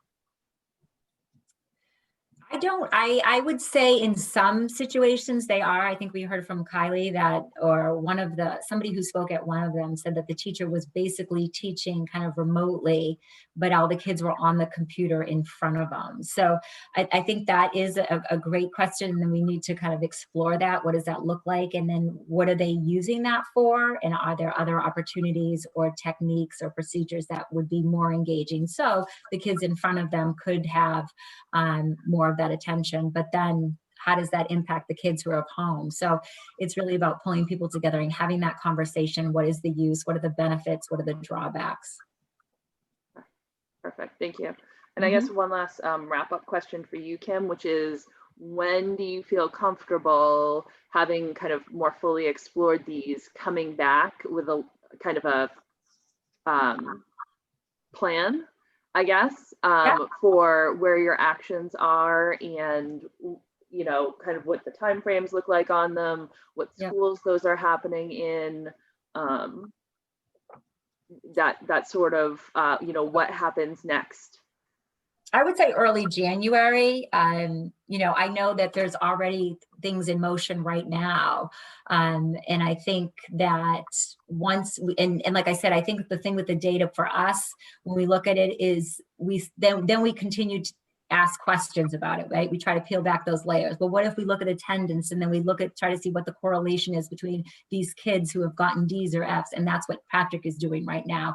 So I would say by beginning or mid-January, hopefully we will have at least a plan and more answers as we move forward. So you never know, some of the solutions that we think are so obvious and that this is the direction that we go, we might dig deeper into those surveys results and find out, you know what, we need to pivot and turn. This is the direction that we need to go.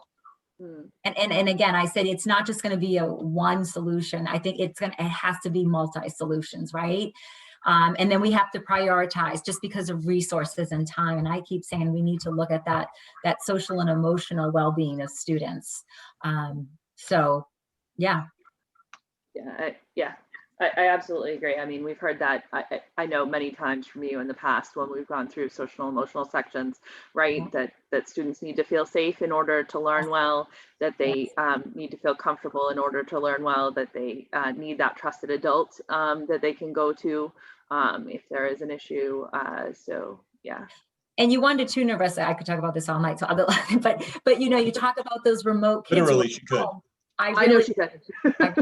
But those kids who are at home, right? They have a better sense. They're feeling more social and emotionally at ease, right? And safer. Is that because they are home and then they don't have to worry about things shifting, right? I mean, we had first graders who were like, am I coming to school tomorrow? Am I not? So it's a different sense of anxiety, but at least in that remote setting, they chose that, and it's something predictable. And in this world right now, you can't underestimate the power of just having something that's predictable and you feel safe and you're open to learn. So yeah. That's fair. Any other questions from the committee?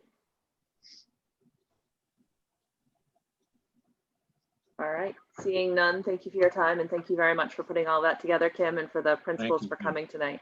Yeah. All right, moving on, the cell phone policy update discussion.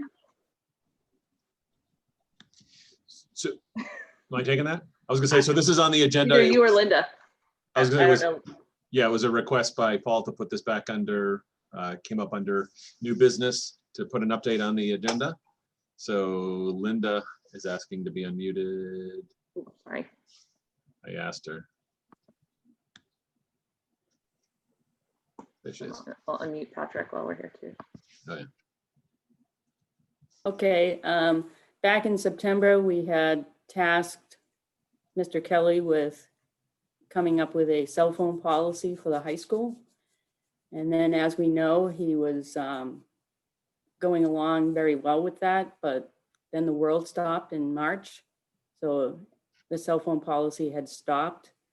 And when we were looking at the high school for a tour to see how the safety measures and what was going to happen when the kids went hybrid, one of the things that is widely used at the high school is they use their cell phone to scan so that you know where they are for contact tracing. So having a discussion with Mr. Kelly about that and about the cell phone policy, we felt it was best to table it for many different reasons. And maybe Mr. Kelly can go into why he feels that we should be tabling it. So Mr. Kelly, if you want to take it away. Sure. So I can give a little bit of an overview as to where we were with the policy, and then maybe speak to what my thoughts were around this current year. So I'll just read out where we were, and this was something that was coming out of school council that we had been working on over the span of a few months, looking at language that was in our handbook, looking at language that was in other districts' handbooks and other policy manuals that we were able to find online, and then also having kind of an in-depth discussion about what we believe to be best practice at that point in time. And again, this was last February that we were talking about this last as a group. So the language that we had developed, so student use of digital devices in the classroom, i.e. cell phones, smartwatches, portable music devices, etc., is to be at teacher's discretion. All devices will begin away in the cell phone holder and silent until prompted by the teacher. That's an appropriate time to take the device out for usage. Any form of headphone will be removed and put away prior to the start of class. The digital technology can and is used in powerful ways to support the learning that takes place in a classroom setting. Technology should be used as an enhancement to learning when in the classroom setting, and not for other purposes. Laptops and tablets are often appropriate learning tools for students to have accessible within the classroom. However, teachers will still have the discretion to determine appropriate usage. Students should be aware that any photograph or recording of any individual without their consent is expressly prohibited. So that's where we were in drafting the language last spring or last winter. I think one of the things that has really changed and shifted, and I think we will want to consider it as we go through the policy more fully, is the fact that we're moving into a one-to-one model. We're currently using cell phones for contact tracing on a regular basis, but they're also being used in classrooms relatively consistently for learning opportunities. And we'll also, and I should go back, as we move into a one-to-one model, with computers, we're going to have, in some cases, different needs or lack of needs for having cell phones to be used. So I think it kind of makes sense to see almost where we are as we go through this year with technology. And once we get into kind of a normal state with the technology that we have, to determine how cell phones are being used and how they may or may not be appropriate in a classroom setting. I think we're still probably going to land at a place where their usage is at the teacher discretion in a classroom setting. We don't think it's best practice for students to have their phones out more than the phones. What was reported by teachers, and for me personally, that kind of drives us crazy, is when you're interacting with students and they have earbuds in. That is, I see Paul nodding his head from experience, I think. But that is something that is often far more disruptive and leads to far greater disengagement with what's taking place. But currently in classes, we do have students that have earbuds in because it's easier to hear some of the instruction that's happening at times, or the dialogue that's happening with other students. If we're mixing what's happening online and what's happening in the classroom in kind of a blended model. So right now it's challenging to assess and put in place, I think, the language that we had been working towards, because there are other factors and constraints that we're also trying to navigate. It's still happening at the teacher discretion. If students have earbuds in class when a teacher doesn't want them to have them in, the student should be taking them out. That's not something that's permissible. Or if they've got their phone out and they're playing games when class is going on, that's not permissible. That doesn't lead to effective learning. And so I think we want to make sure that the policy we put in place is going to be effective, and that it's also going to reflect current practices as we kind of move through a one-to-one transition. I hope that helps kind of explain where I'm at, where I think we're at as a group, and where hopefully we'll be headed going forward. Thank you. Mr. Lee, hang on 2 seconds. Should be asking you to unmute. There you go. So, Mr. Kelly, when you say one-to-one, just so that we're all on the same page, you're talking about one device to one student, meaning a Chromebook probably? Yes. And so it's fairly likely that if we move into that model in the future, then there'll be less need for cell phones? Correct. Yep. There are places where a cell phone is still the appropriate tool. So I think of Bob Lathrop's TV production class. There are things that they do with cell phones for taking video that are more appropriate than a Chromebook would be. We have a cell phone photography class that absolutely would need the cell phone as the primary tool to be used. In physics classes, I've seen classes using stop motion video to time things as it moves down a track. So there are places where the phone is going to be the appropriate tool to use, or a more appropriate tool to use. We've utilized phones in some of the apps and technology in lots of different places. There's all kinds of usage and application in our world language classes. But your point, Paul, that they're going to be less needed when everyone's coming to school with another device, whether it's a Chromebook or something else. But as we're handing out Chromebooks to all of our students currently, I think that's what we're expecting, is that everyone's going to be showing up with a Chromebook, and it will significantly limit the need for students to have other devices. So do you think that if we can keep this policy living and breathing, that we'll be able to get it in place in 6 or 9 months, perhaps? Yes, I think there's probably going to be language that we're looking to tweak around it based on what our lived experience is going forward with one-to-one, because I think teacher feedback following a successful one-to-one transition is going to be vital. Thank you. You're welcome. Any other questions for Principal Kelly, for Linda on policy? All right, seeing none then. Superintendent Borget, would you mind if we do skip ahead in the agenda? We're a little bit farther behind than I originally thought we were going to be. I know a lot of people, no offense, are not waiting for Binax Now in your report probably. I would not only not mind, I would suggest it. All right.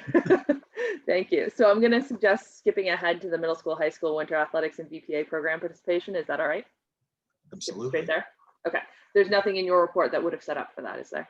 No, I don't believe so. No. All right. So there's Tim. I was going to say Tim is here. Yes. So we have the athletic director and the high school principal here to talk about athletics, and I'm assuming the principal is also going to address visual and performing arts. Yes. Yeah, and I asked. Sorry, yes. go ahead. So real quick before we go there, I just wanted to sum up the everything you didn't want to know about being in having a triple red community with athletics, which has been the last few days. So I don't know how many people are aware of this, but last Thursday, Salisbury had its third weekly report where they were color coded in the red. That has kind of been a trigger point for certain things to happen. Salisbury has the highest percentage of enrollment students in the district. Therefore, the district takes on Salisbury's color coding. We are, as far as I know, the only district in the Cal that has had the 3 consecutive red reports.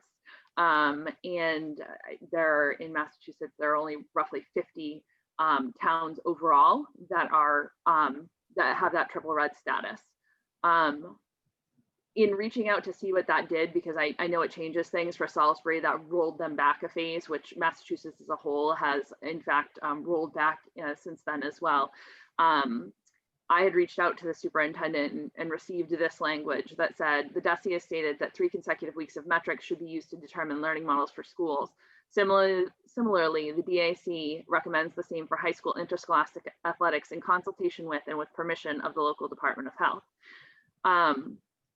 So this was kind of a confusing thing as it turned out, because Triton is a regional district and none of our towns' local departments of health technically weigh in on our district programs because of that.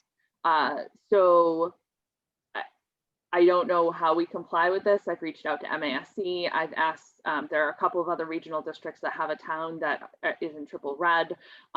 They were largely unaware, I would say they were wholly unaware of this language and have not been following it themselves. I did reach out to our 3 town health agents as part of this process.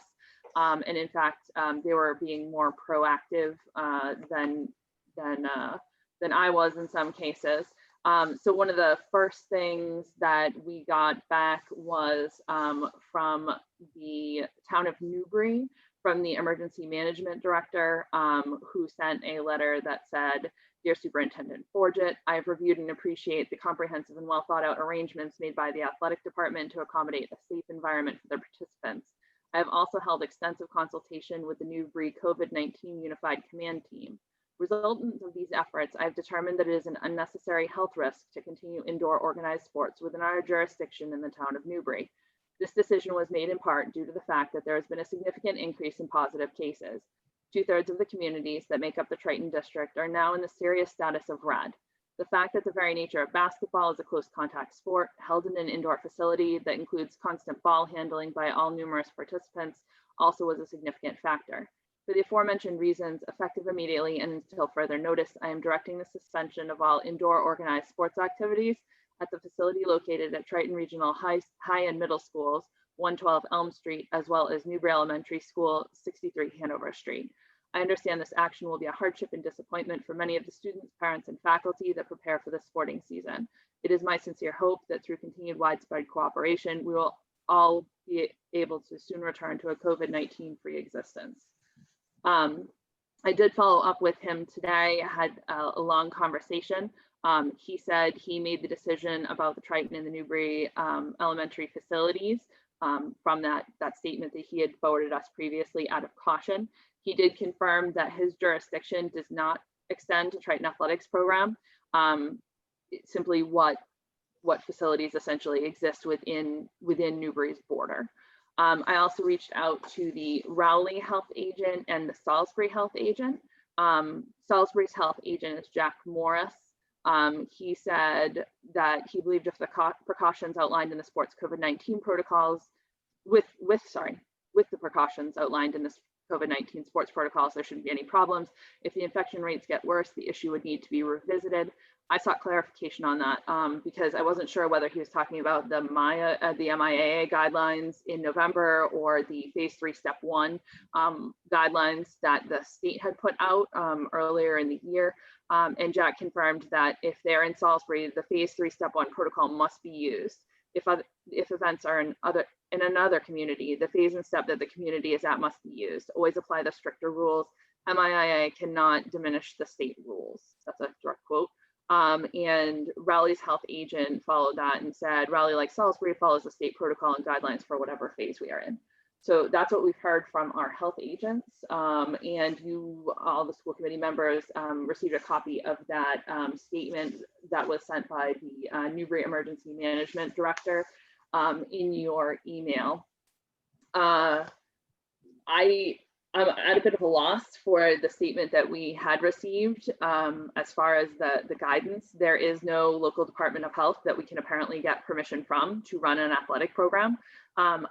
MASC is continuing to do some research for this on me. They didn't give me a whole lot of hope that they would have some understanding on kind of what the path forward was on this. They did note that it's a recommend rather than a require. So they don't seem to believe that that's something we have to have, that it was just a recommendation that was provided on the part of the DAC. So with that was my research that's kind of led us here to the point we're at today. So I'm going to turn it over because in the meantime, Massachusetts has also rolled back to step 3, phase 1, or will be, I guess I technically say, I think that starts later this week. And I believe the Cape Ann League met, is that my understanding? And the athletic director and Principal Kelly were there. And we're going to provide us an update on that. Yeah, so just to clarify, the quote now 5 minutes ago, the original quote that you noted was from the DAC, which is part of MIAA. So that's not DESE, that's not DPH, that's the MIAA. So just to make sure that was clear. So Sorry. yeah, so I asked Tim to give us a lay of the land, right? We've had lots of data points thrown at us. But just to I think to frame the discussion, it's most helpful to hear from him in regards to what's been put in place, what sports we're running, what are co-ops that we're running, spectators, all the various components, and just specifically in the 2 sports that are the highest contact indoors with hockey and basketball, just a kind of a high level overview of what the modifications are as well that are being made in by MIAA. So I'll hand it over to you, Tim.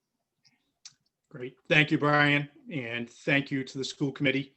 I can't imagine all the amount of hours that you've put in with all these decisions. And like it's been referenced before, there are no easy decisions.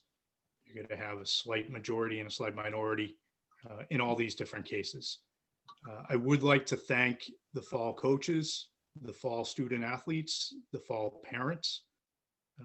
We had a great fall season without people making good decisions, whether it's student athletes or the general high school population. We wouldn't be even considering this, but we did have a great successful fall season. We finished the regular season.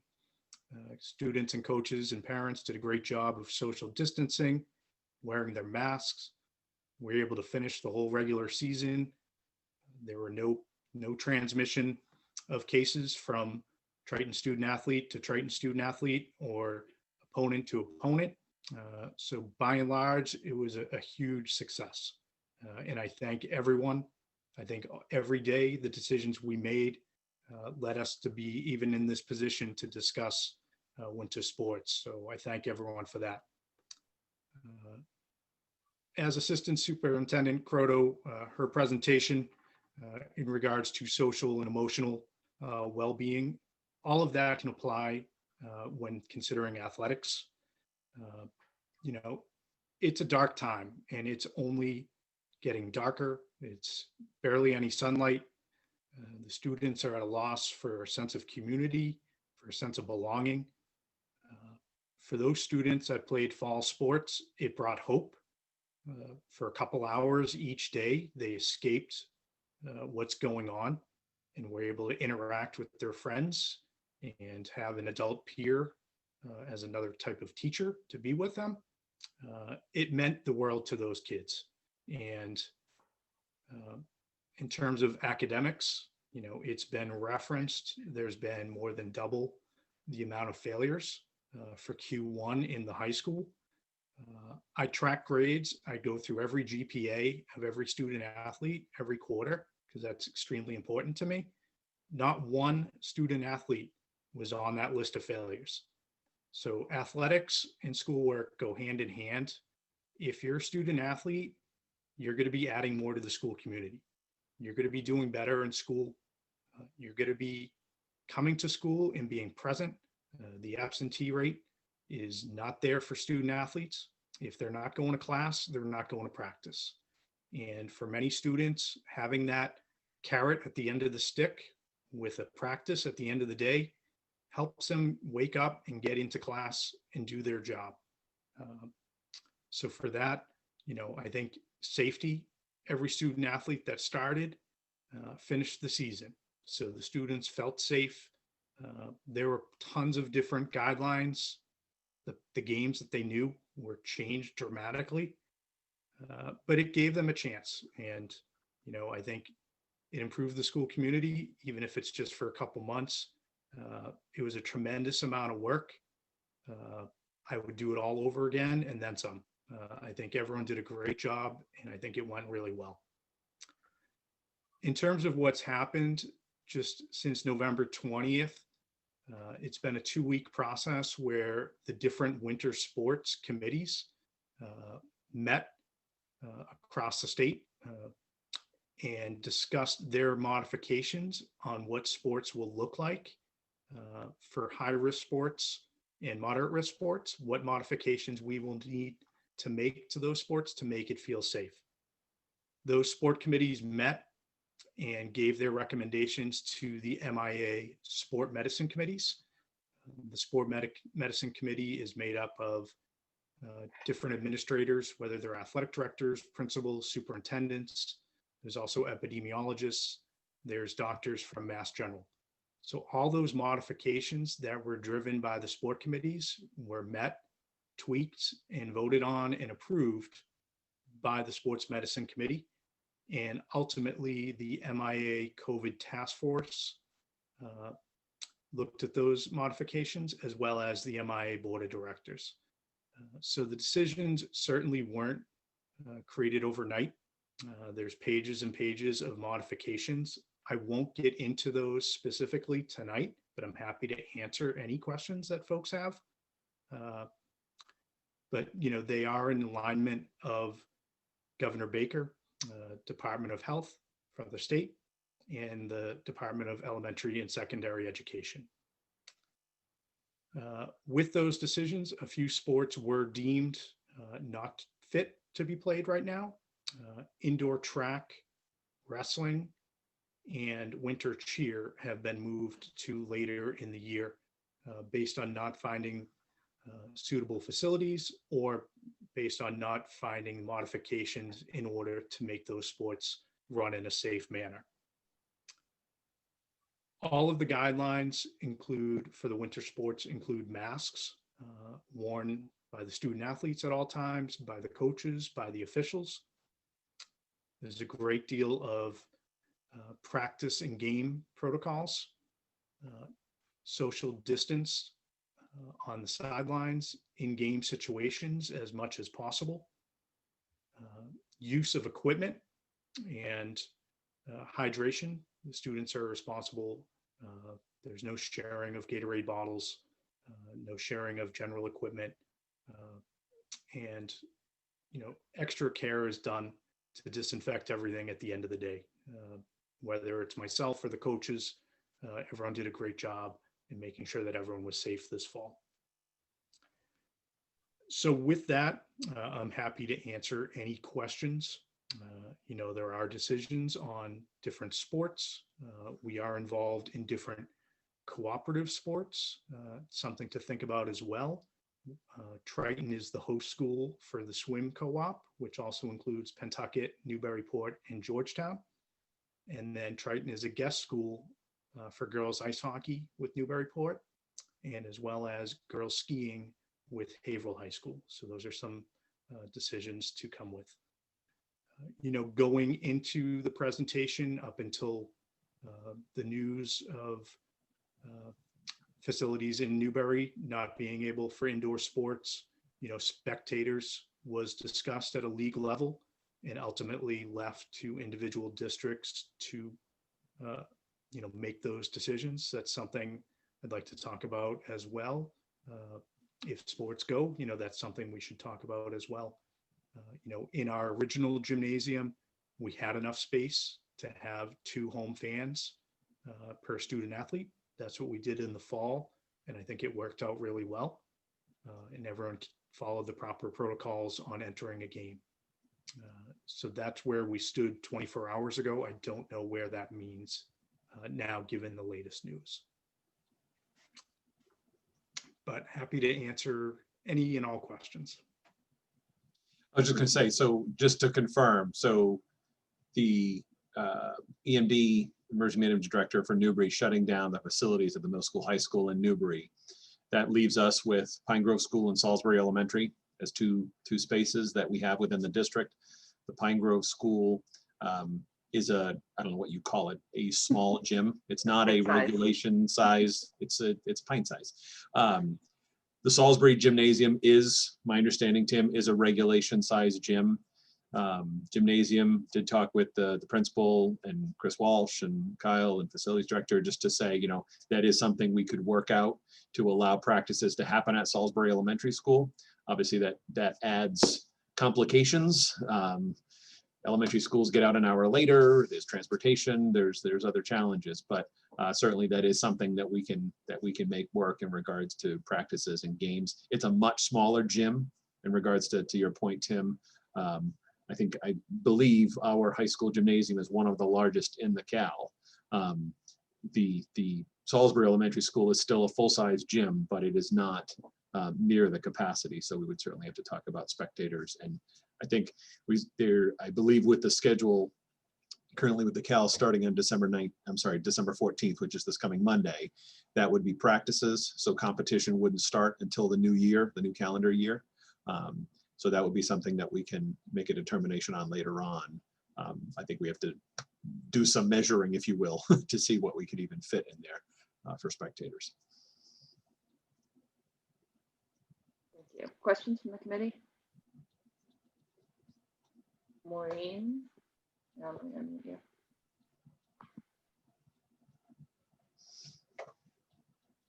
Should have prompted you.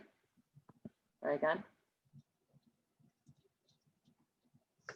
I first want to say thank you to Tim Alberts, because I do have a high schooler who played a fall sport, and Mr. Alberts went above and beyond. I was very thankful as a parent for all that he put into keeping our student athletes safe and able to continue on through the fall. So I just wanted to say thank you for that. So I guess my question, well, a couple of questions. The track, wrestling, and cheer, has that been moved to the that floating season that we spoke about in the fall? Indoor track has been, yes, moved to the floating season. which would start after February vacation. Wrestling has been moved to the spring season, and winter cheerleading has been moved to the spring season as well. Okay.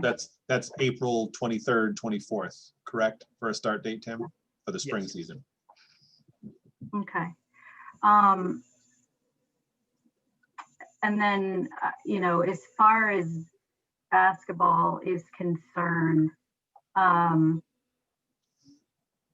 heard a couple of rumors that, Georgetown is looking to do practices elsewhere, but all away games. I mean, is that something that Triton could do? I mean, I'm familiar with the Salisbury gym. It is a small gym. It might be a regulation size court, but it is really a small gym. And I worry it would be a struggle to host games there. Is that even a possibility to just not host home games during the season? I mean, certainly that's a possibility. I think, I'd have to get a better look at SES, but it is adequate for high school games. Unfortunately, the guidance that's given in order to have spectators need to be at least 20 feet from the sidelines or 20 feet from the bench areas. And I don't know if that is a possibility. But in terms of a playing surface, I think it's adequate for high school games. Yeah. I'd love to see that option rather than all road games. I was gonna say, I feel like that's a decision that the student athletes I would want and the coaches to weigh in on. The competitive side of me says, my gosh, you can't give away all the home team and all the home advantage, right? Maybe more happen away, but Well, I'm just saying if it came down to, all or nothing, yeah. If it meant that they could play their games away, and it just, I have kids that have played basketball. I'm very familiar with SES's gym through Triton Youth Basketball, and it is a small gym. I don't see how it would be possible to have any spectators this season if that was the gym that we were using as our home court. So I just want to be creative, and if we, I believe that we should try to get the kids to play. It's for so many reasons, but a lot of things talk about tonight, mostly social and emotional for our kids right now. And I want to be creative. I want to find ways for the students to be able to play. And I think the biggest challenge, at least it seems like, that we're dealing with is basketball. So that's all my questions for right now. Thank you. Great. Linda, you had your hand up and then it went away. Do you have questions? No, I had similar questions about the basketball part of it. I think what I need to hear from is, Brian and Mr. Kelly as to what their recommendation would be.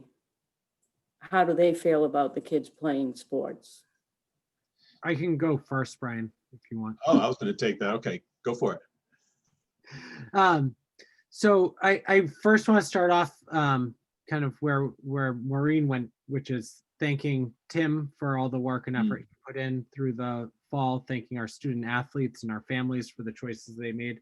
I think as people heard through the summer and leading up, I was conservative and kind of have been conservative on the issue of school sports, not because I don't believe in their value as a former student athlete and a coach for a long time, because I absolutely see their value. Tim's points tonight about student attendance being better when they're in season, student grades being better in season, those are absolutely the cases. I used to track my lacrosse players' grades and attendance. They always were better when they were in season than when they were out of season. It was the reason I tried to make sure that as many of my student athletes as possible were 3-season athletes because they just frankly did better in season than out of season.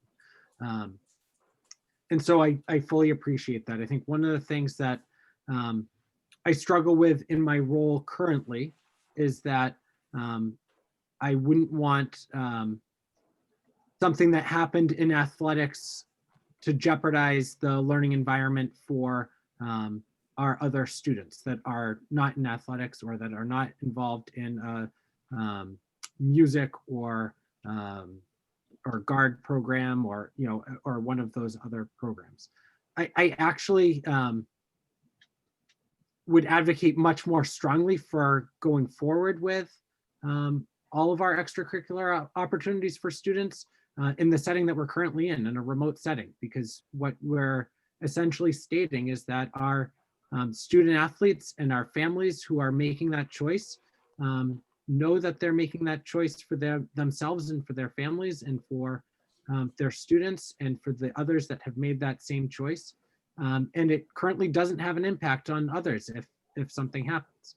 And so I'm actually, as I look at this, I think there's benefit in both settings, whether it's in our remote or our hybrid setting, but I would advocate and want to advocate much more strongly for our programs running, especially as we're in a remote setting, because it's coming back to a family choice. And I think that's one of the things that we've heard repeatedly from our families within the district is that they want the ability to make choices that best suit their families.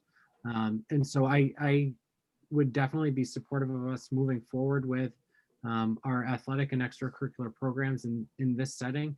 I worry about the impact it has on our school if we have transmission across teams. But as we're in a remote setting currently, I think having, Tim and I talked on pretty much a daily basis through the fall about how things were going, and we're ready if something happened to stop a program at that moment. And I think that's a structure that we'd want to be ready to move forward with if there were problems that were coming forward. So I'd say at this point, based on what I've seen from Tim and what he's put in place through the fall, based on what we saw from our student athletes in the fall and our coaches, and I think it's something that we're able to manage and move forward with. Certainly talking to Sue Densmore about the arts activities, and she sends her regards because she wanted to be able to be here tonight but had another engagement, and wanted to be able to be part of the discussion as well. But in talking through with her, she's confident that the Winter Guard is able to move forward with proper and appropriate distancing. I know working with Shay Reardon, we have a show that's currently in progress that they were working around modifications for students in various cohorts being able to move forward together. And we're not currently able to have them rehearse, but we're trying to do as much remotely as possible around it. So I think there are places where we're starting to see some successful inroads and potential for continuing to have some flourishing art programs as well after school. I know it's not to the extent of what we would like, but we are trying to make sure that we can move forward with those and not have them be fully limited. To the point Kaylee raised earlier tonight, I don't think it's an all or nothing proposition. And I know that poses challenges for some of our students if what they are involved in is something that we aren't able to run. I think we have to look at which activities can we do and follow the guidelines and stay safe, and which makes sense in a winter season when you have to be distanced indoors. Not all of our activities are conducive to that, given some of the current confines. But I don't think that means we should not run something because we can't run everything. All right, so I'll piggyback on Patrick because I think it's nice. I'm not doing a lot of talking tonight. It's probably nice for everyone else not to have to listen to me too. But I would say I agree with Patrick 100%. I think we should be running all of the extracurricular activities that we can do within the confines that we've put in place. I'll echo what several people have said, and Tim Alberts has proven that he's ready to put a program out there that meets the requirements with coaches, students, everyone understanding the importance of the safety measures. So I guess the one thing I would tweak is that Patrick mentioned that, he's very confident and comfortable while we're in remote. I'm also confident and comfortable in remote. I'm sorry, when we shift back to hybrid on January 4th, right? So the assumption is we're returning from the new year and back into the hybrid model. I'm confident that we'll be able to maintain the same level of expectation and the same level of attention to detail. As Tim mentioned, that the fall athletes and coaches and everyone had in place at that point. So I would absolutely recommend that we run fall sport. I'm sorry, we're done with fall. Winter sports, all activities. And again, I think it's important what Patrick noted, that we can't say we're running absolutely everything, because it needs to be, I think you take a vote as a committee to say, yes, we're allowing that. And we do everything we can to pull off the various activities. And if and when there is something that proves itself to be unsafe, whether it's the basic structure of running a program, or like what happened with the middle school, high school cases tend to start to materialize, then we have to make a call to shut that down for a period of time or for the balance of the season. Then we adjust as we need to. But I would strongly recommend that we run winter athletics and extracurriculars.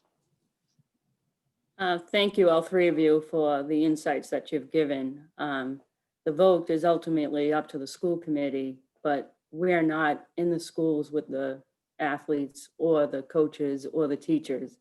So it's great to have your perspective on that. And also we have to listen to what the kids are saying as well. They were great in making sure that they stayed safe. And they know that at any point, if transmission happens, those particular sports or extracurricular activities will shut down. So I think as a committee, we need to really think about what is in the best interest of the kids. It's a tough year for all of us, and these decisions that we're making are not the easiest, because if something happens, it's going to be on the school committee for whatever way we voted. So I appreciate all your perspective on that, and it was really helpful for all of us to hear from all of you what your recommendation was. Great. That's all I have, Narissa. Thought I was muted. Sorry about that, Linda. Thank you. Haley is next. I just wanted to say that I completely agree with what Mr. Kelly and Mr. Forget just said, that it's not, I think when I said all or nothing, it came across in a way I hadn't intended for it. I meant it as we either needed to choose to run the arts that we can and the sports that we can, or choose to not run either, as opposed to like everything has to go or nothing at all. And I just wanted to clarify. Thank you. Any questions or comments from the committee? So I have a couple, probably not a surprise there. When we were originally looking at, Salisbury being stepping back to phase 3, step 1, prior to the state having done so, there appeared to be some differences between what was allowed perhaps in the current modifications versus what was allowed in the phase 3, step 1. Is there going to be at some point a kind of a true up with the existing modifications or the existing structure of the season? Good question. Moving back to phase 1 really only dictates capacity issues of venues. So it was 50% of capacity, now it's bumped back to 40% capacity. So the modifications that were approved by sports medicine and ultimately the board of directors, those aren't changing. no plans to change just based on that.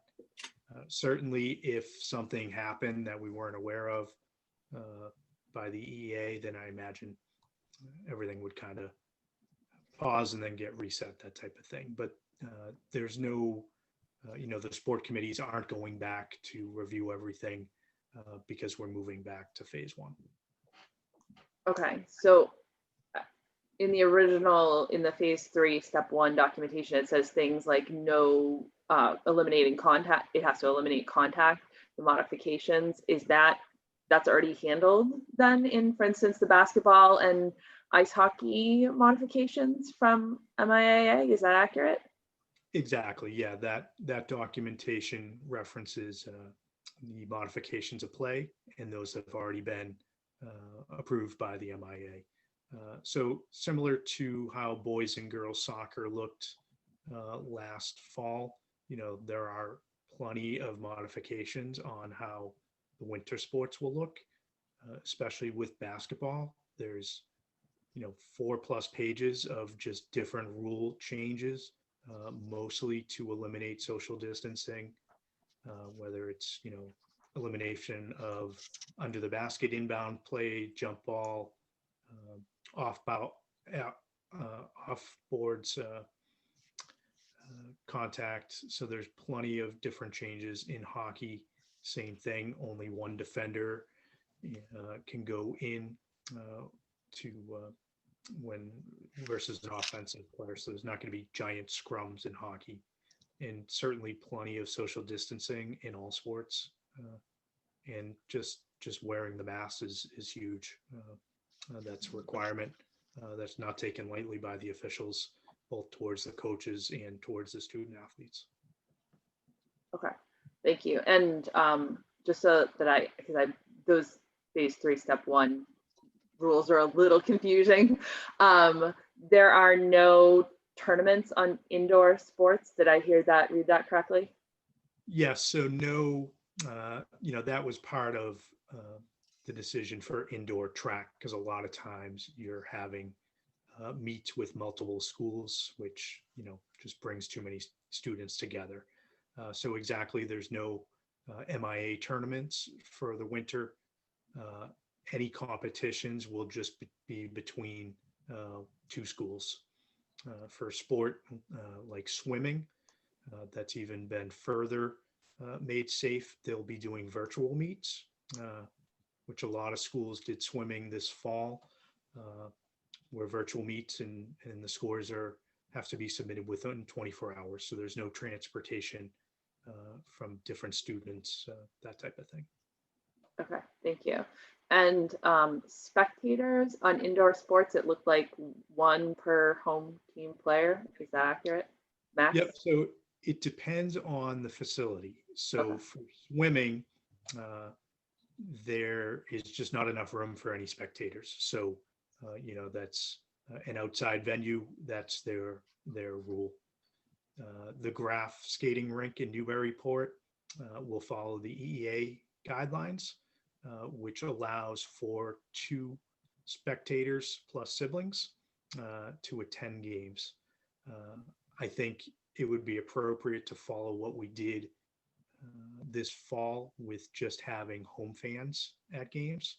So, my recommendation, if sports are approved, would be for hockey to have 2 Triton home parents at home hockey games.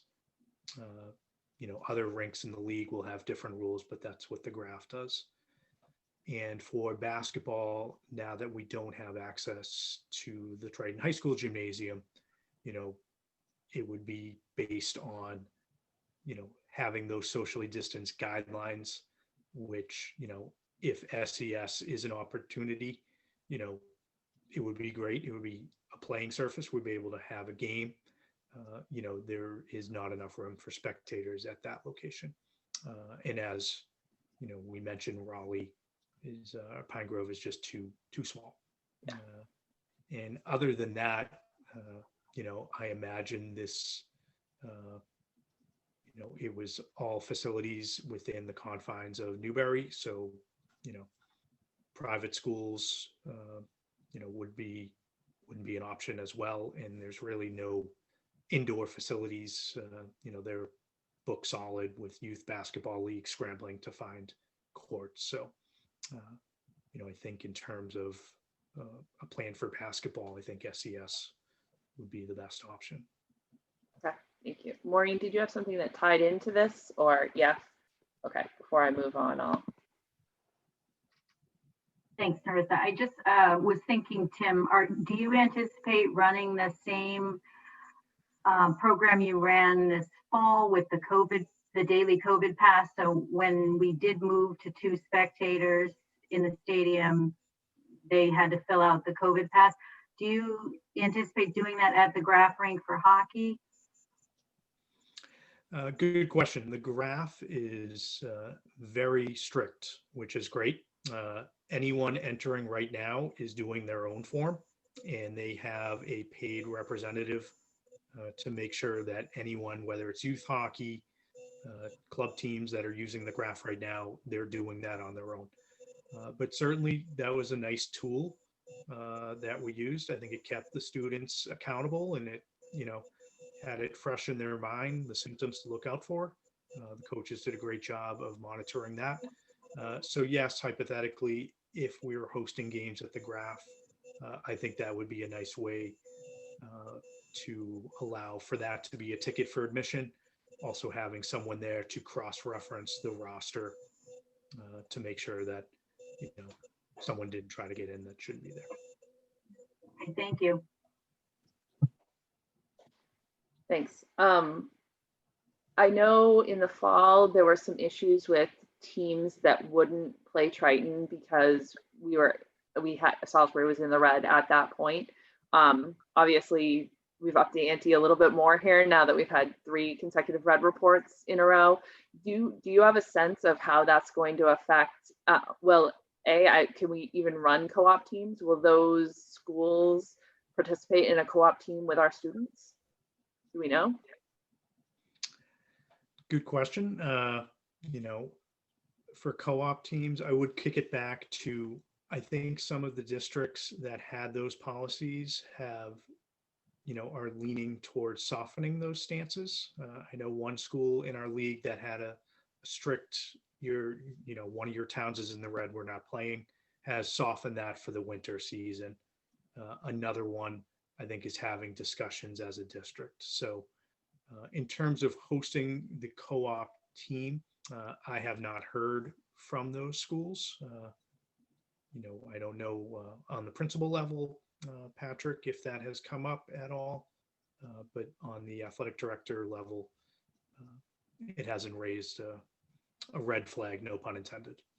So at the principal level, we had discussion around it 2 weeks ago, and the districts that had were already having greater concern with whether or not their students would be allowed to participate in co-ops were already in discussion around that. I did not hear anything from the districts that we co-op with that they would be uninterested in participating with us. Haverhill's not included in the principal group that I meet with, so I don't know about skiing, but regarding swim and girls hockey, that was something that that the principals at those schools did not feel like was going to be problematic. Okay. All right. I guess what happens if something gets approved tonight and then there's no team that can get fielded because there's an issue with co-oping? What happens at that point?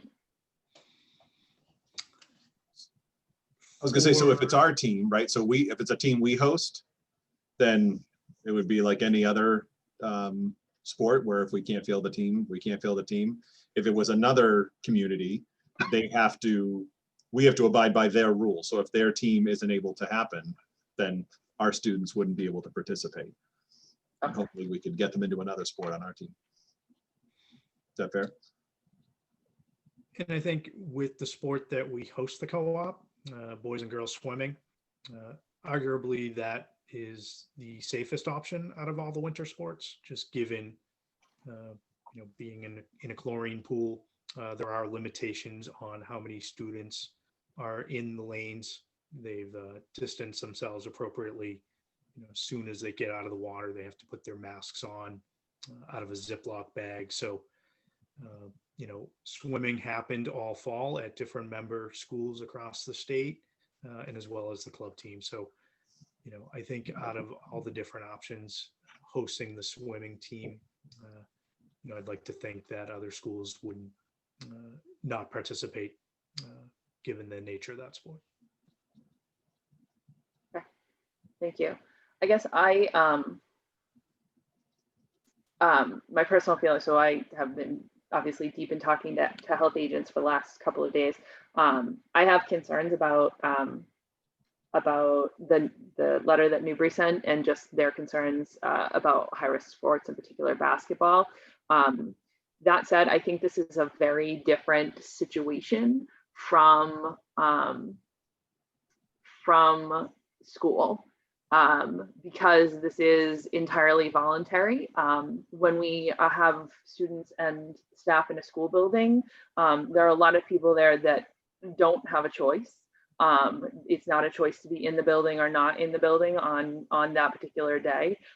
With sports, that's always going to be a choice because it's an entirely voluntary situation. And for me, that draws a distinction.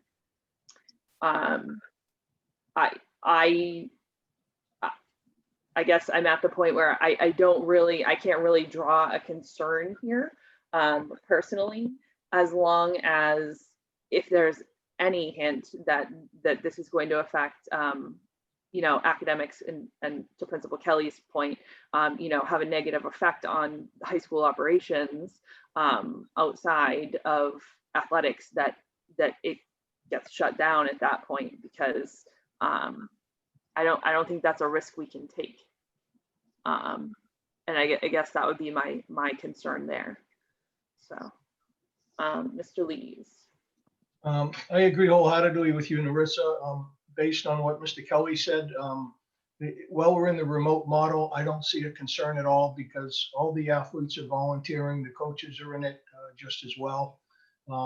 I would be concerned if we go back to the hybrid model about student athletes bringing COVID back to the school campuses, but that's just something we have to look at down the road. So I'm very much in favor of opening up the sports and the activities. Okay, and I'll just say to both of those points, I mean, the hybrid, the current decision has a definite date on it. So unless for some reason we saw a reason to push out that date to meet again, right, and take another vote, students would be returning to school in a hybrid model on January 4th. And I believe competition would start a couple of days later. Is that correct? Yeah. Yes. So that just to frame kind of where that is, because I feel like I've heard that a couple of times. Paul Mayette. So I'm feeling all over the map on this one. Paul, you're really quiet. Can you turn up volume a little, or that's possibly just me, but. No, he was pretty quiet for me too. There we go. No. Quiet for you too. Okay. No, I had the input down. So I do feel a little bit all over the map on this one. I obviously see the importance of extracurriculars. I run an extracurricular club and have seen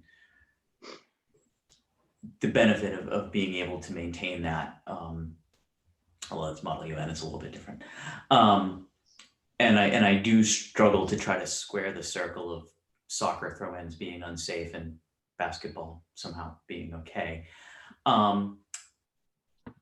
But I guess my bigger, when I'm hearing all of this and it sounds like we'd be moving towards trying to do something, it seems that it would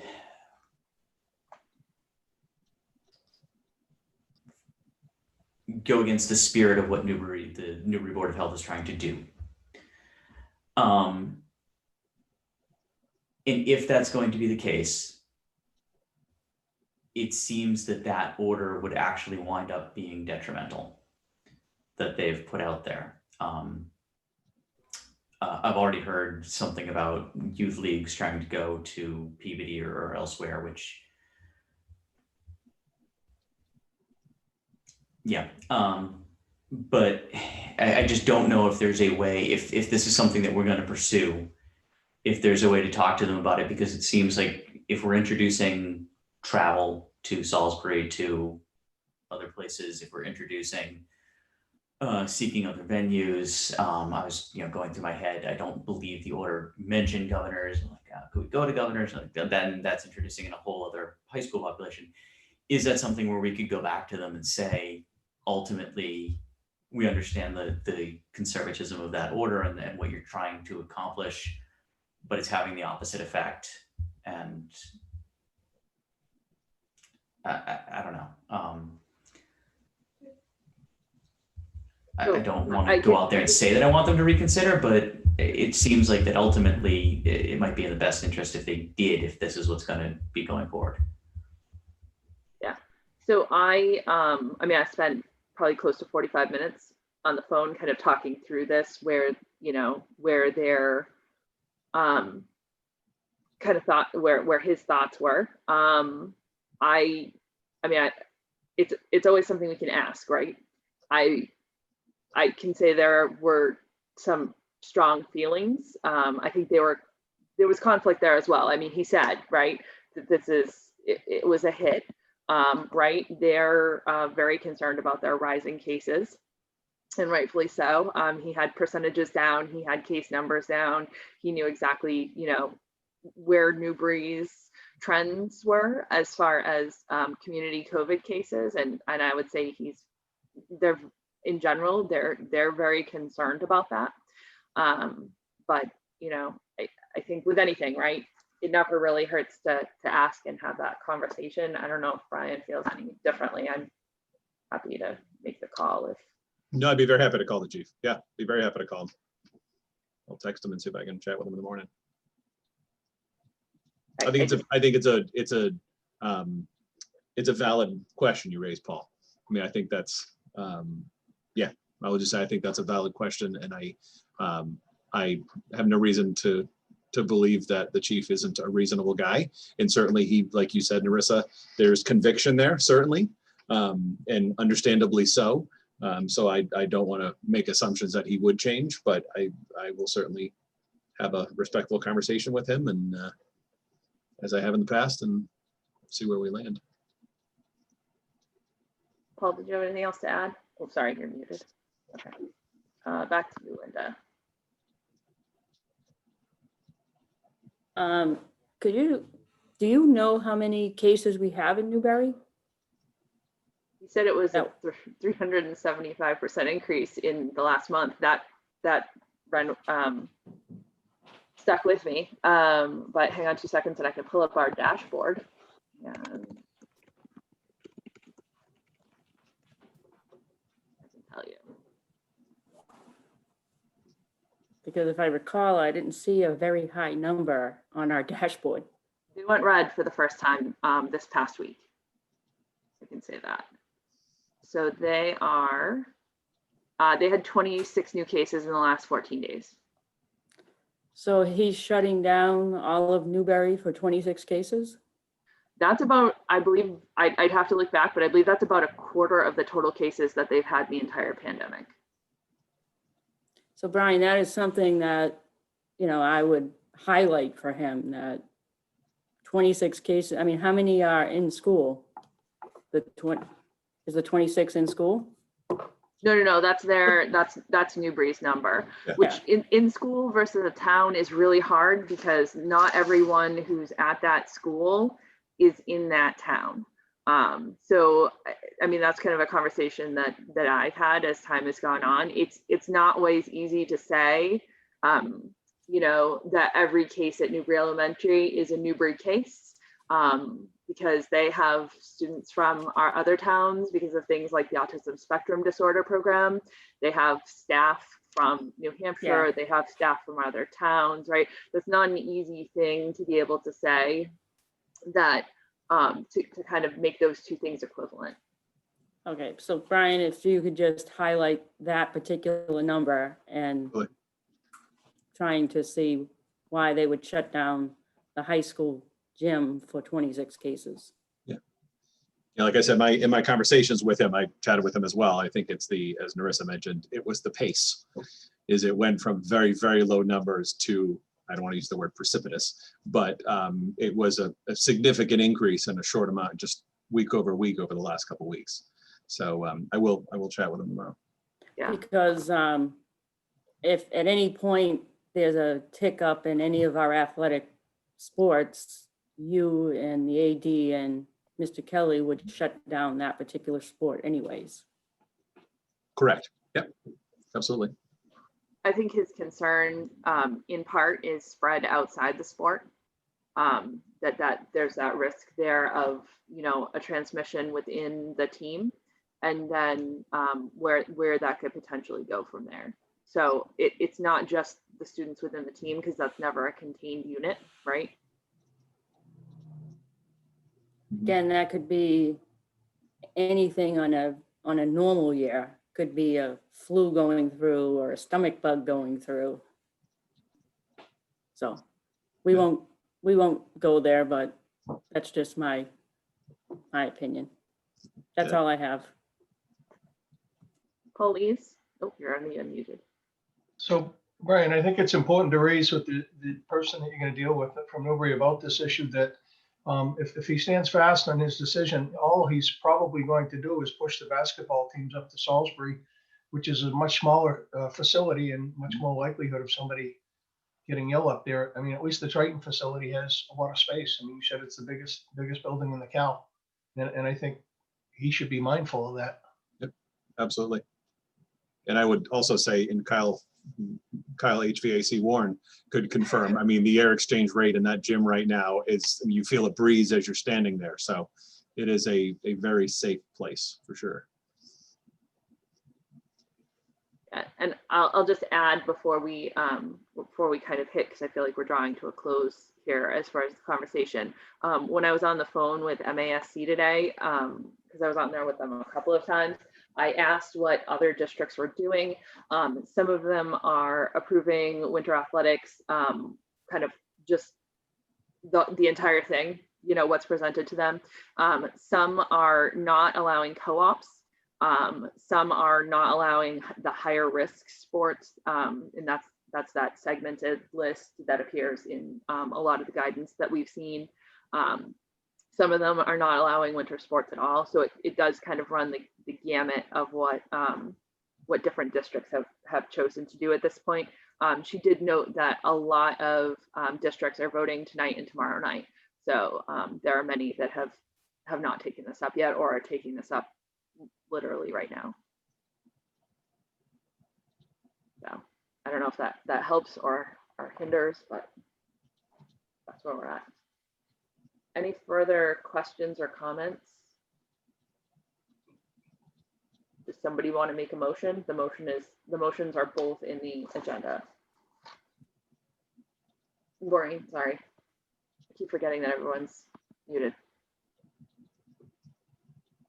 Just looking to my agenda. You said the motion's written? Yeah, it is. It's on, I think it's the third page. Mine aren't numbered.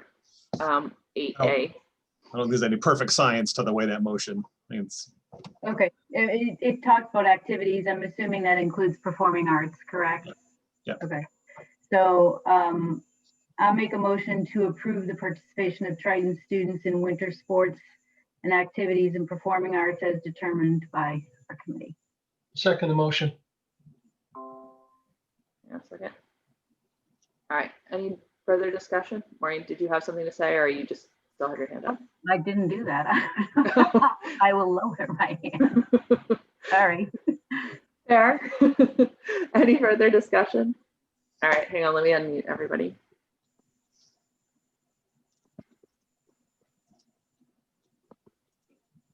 Oh my God, Pauline is already unmuted. Am I missing anybody else? I think that's it.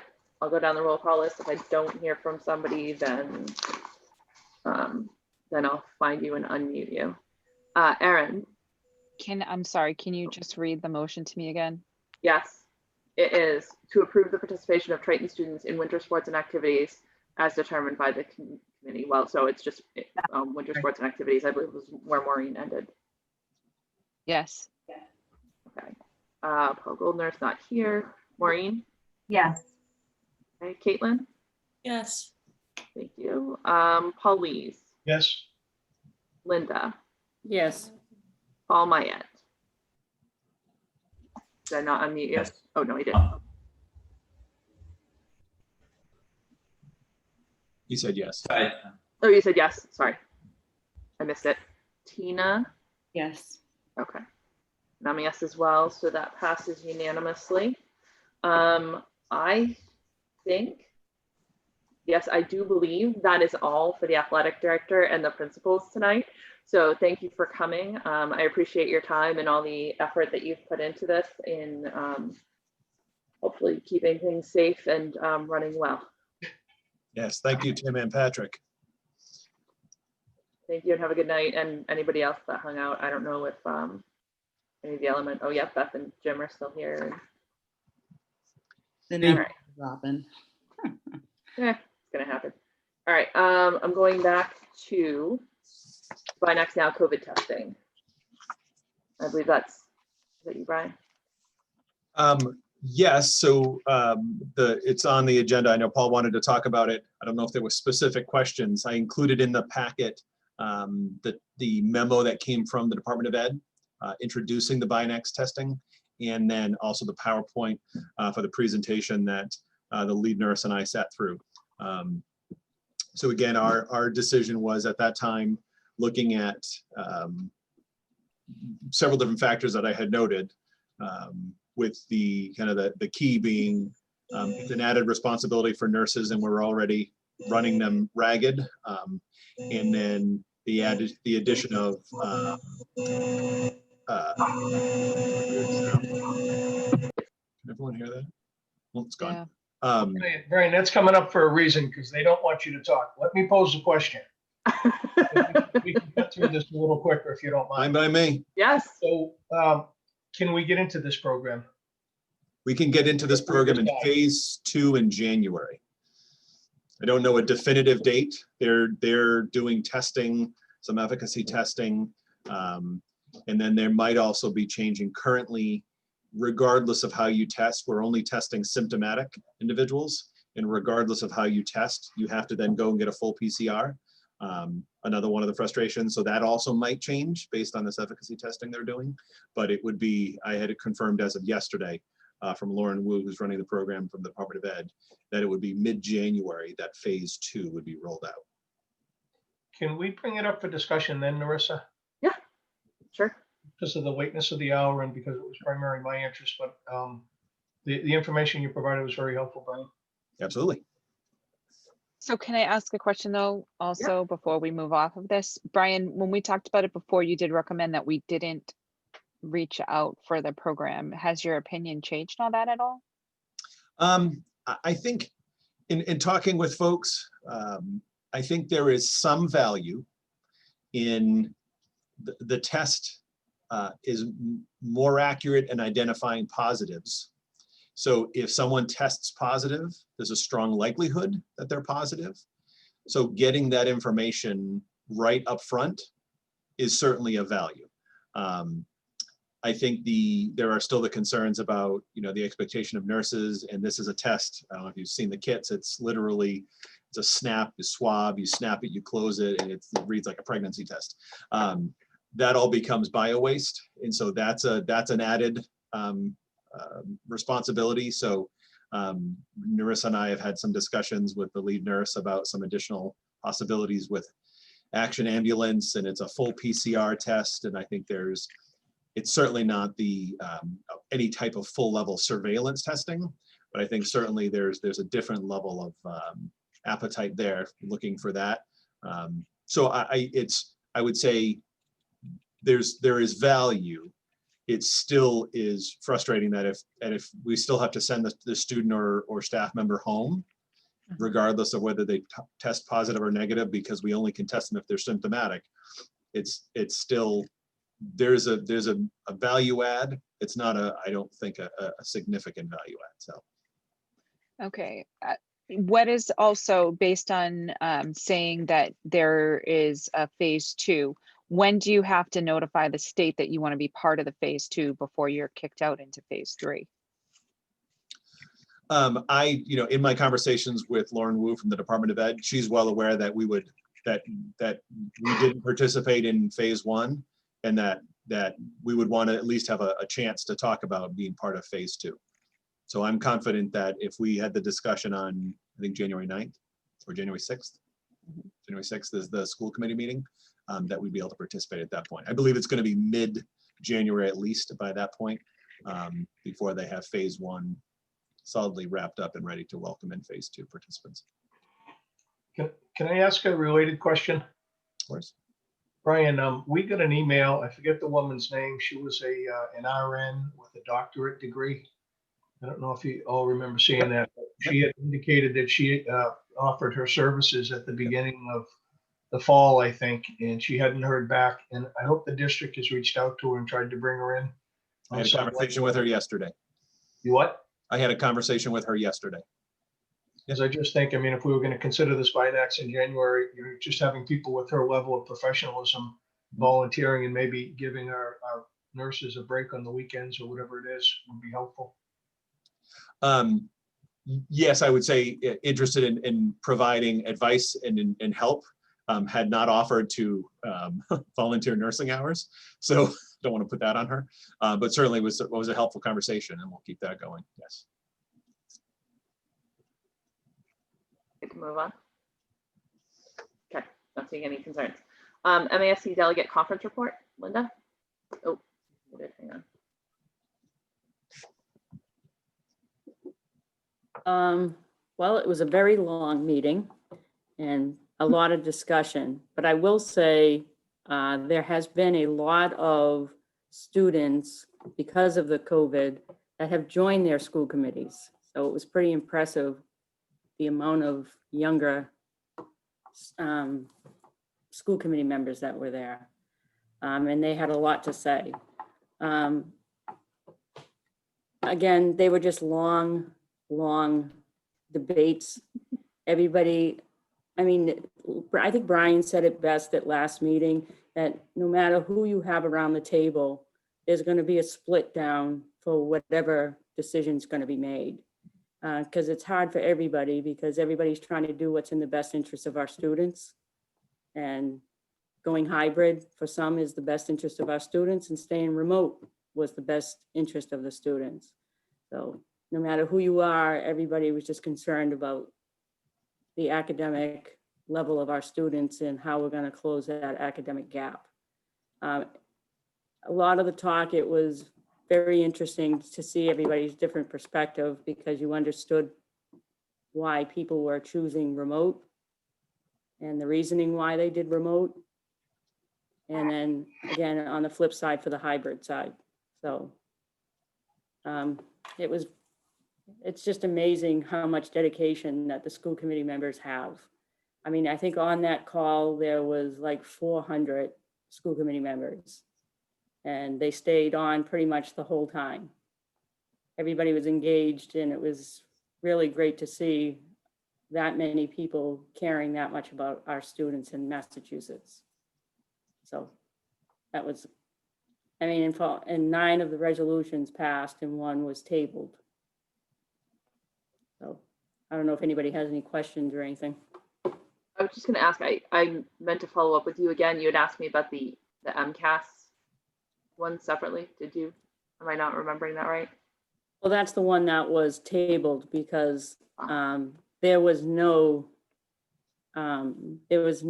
that would step up and make that motion to say that, because it's that one, it's tough, because I don't know how you have an MCAS when our students aren't even engaged a lot of the times being remote, you know. So that was the one. Did you want to bring that here though? We can, yeah. Maybe that's a P&A conversation, yeah. I guess. I can't remember when you guys are meeting next, but maybe just have that conversation, because I know there are multiple sides to that, and I had heard some concern about the John and Abigail Adams, right? Scholarship, yes. Sorry, couldn't remember her first name for a second there. Yeah, that was absolutely a lot of the topic, was that scholarship, that some of those kids wouldn't be getting it if they didn't take the MCAS. Yeah. Okay. All right. Any questions for Linda? All right, seeing none, moving on to the monthly report of the superintendent of schools. Absolutely. So I will do this briefly. Actually, one of the things that's not in the report, I scribbled myself a couple notes. Just to confirm, I believe this information has been shared with you. So MCAS for juniors has been pushed off. At this point, it is still scheduled in the spring for all the other grade levels. The juniors were scheduled to take it. Of course, Patrick is gone now. It was like January 17th. Is that right, Kim? I don't know where Kim went popping around. Yes, she's nodding. So that has been pushed off. There are still opportunities for those seniors who need it for competency determination for graduation. There's a modified schedule with extension. Access testing has been extended through May. So still no word on that being removed entirely, but it was the timeliness of that January turnaround did indeed get extended. So also want to note today that you heard this, I don't know, maybe you didn't, but the governor confirmed that for the rollout of the vaccine, the COVID vaccine, that the first phase is December, trickling through into February. It's going to be apparently a small trickle and then become a fire hose by the time we get to February in regards to the capacity for these firms and Moderna and Pfizer to produce the vaccine. So educators are in phase 2. So between February and March, educators in Massachusetts will have access to the vaccine first prior to the general public. So that is certainly good news. It is not students, it is faculty and staff first. So just to report that. Just noting quickly through the report, included a reminder in there about people paying close attention to COVID protocol. Again, as you mentioned, Narissa, at this point, the assumption is that based on your motion, I believe that you made the motion that there was a time-bound change, right? And so that as of, I guess, January 3rd at midnight, that expires. And so the assumption is we're returning to hybrid on January 4th. So certainly my request to the community to take that seriously so we can make sure that we hit that deadline. Survey data, we obviously spent considerable time talking about the survey data. I have in there for you the principal search timeframe and time and guidelines, the process that I've used in the past for a principal search, panel of community members, parents, panel of faculty, staff, panel of administrators. Candidates come in and interview for 3 hours. They rotate through each of the 3 panels for a half a day, bring in another round of candidates in the afternoon, and we would do that depending on the number of candidates and the number of and the amount of interest. Will determine the final number that we will work with. So ideally, we would normally have visits, and these would be in person. At this point, the planning groups will be virtual. The first round of interviews will be virtual. I'm hoping that is 3 decent sized 8, 9, 10 member panels. The second round would be more like a committee of 7 with a candidate. So we're looking to hopefully have that be an in-person experience. That would be mid-January.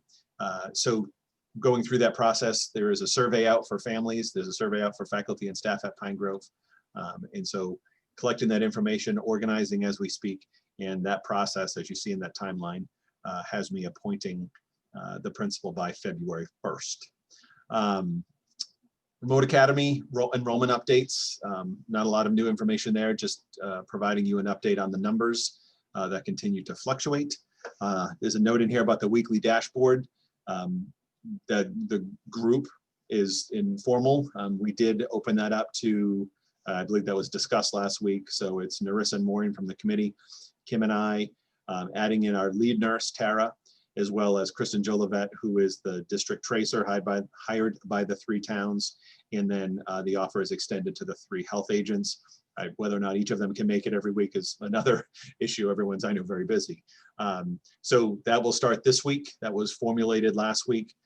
So just in regards to that process, we will start with this Thursday night's release of the weekly data to review that collectively and recommend any need for a meeting to take any further action. High priority learners, I noted there for you that I did make the adjustment that first and second graders are considered high priority. We had previously talked about preschool and kindergartners being high priority, but certainly in our discussion with educators, with families, with principals, students at the first and second grade level with the basic foundational literacy and mathematics skill development, we can't be as effective remotely as we can in person. So that designation was made, as you know. Technology update, 950 Chromebooks arrived, I think 2 weeks ago now. That's a lot of Chromebooks to set up and provision for the network and everything. So we actually were set to start handing those out last week at the high school. Obviously with the shift to remote, that didn't happen in person. So that got retweaked.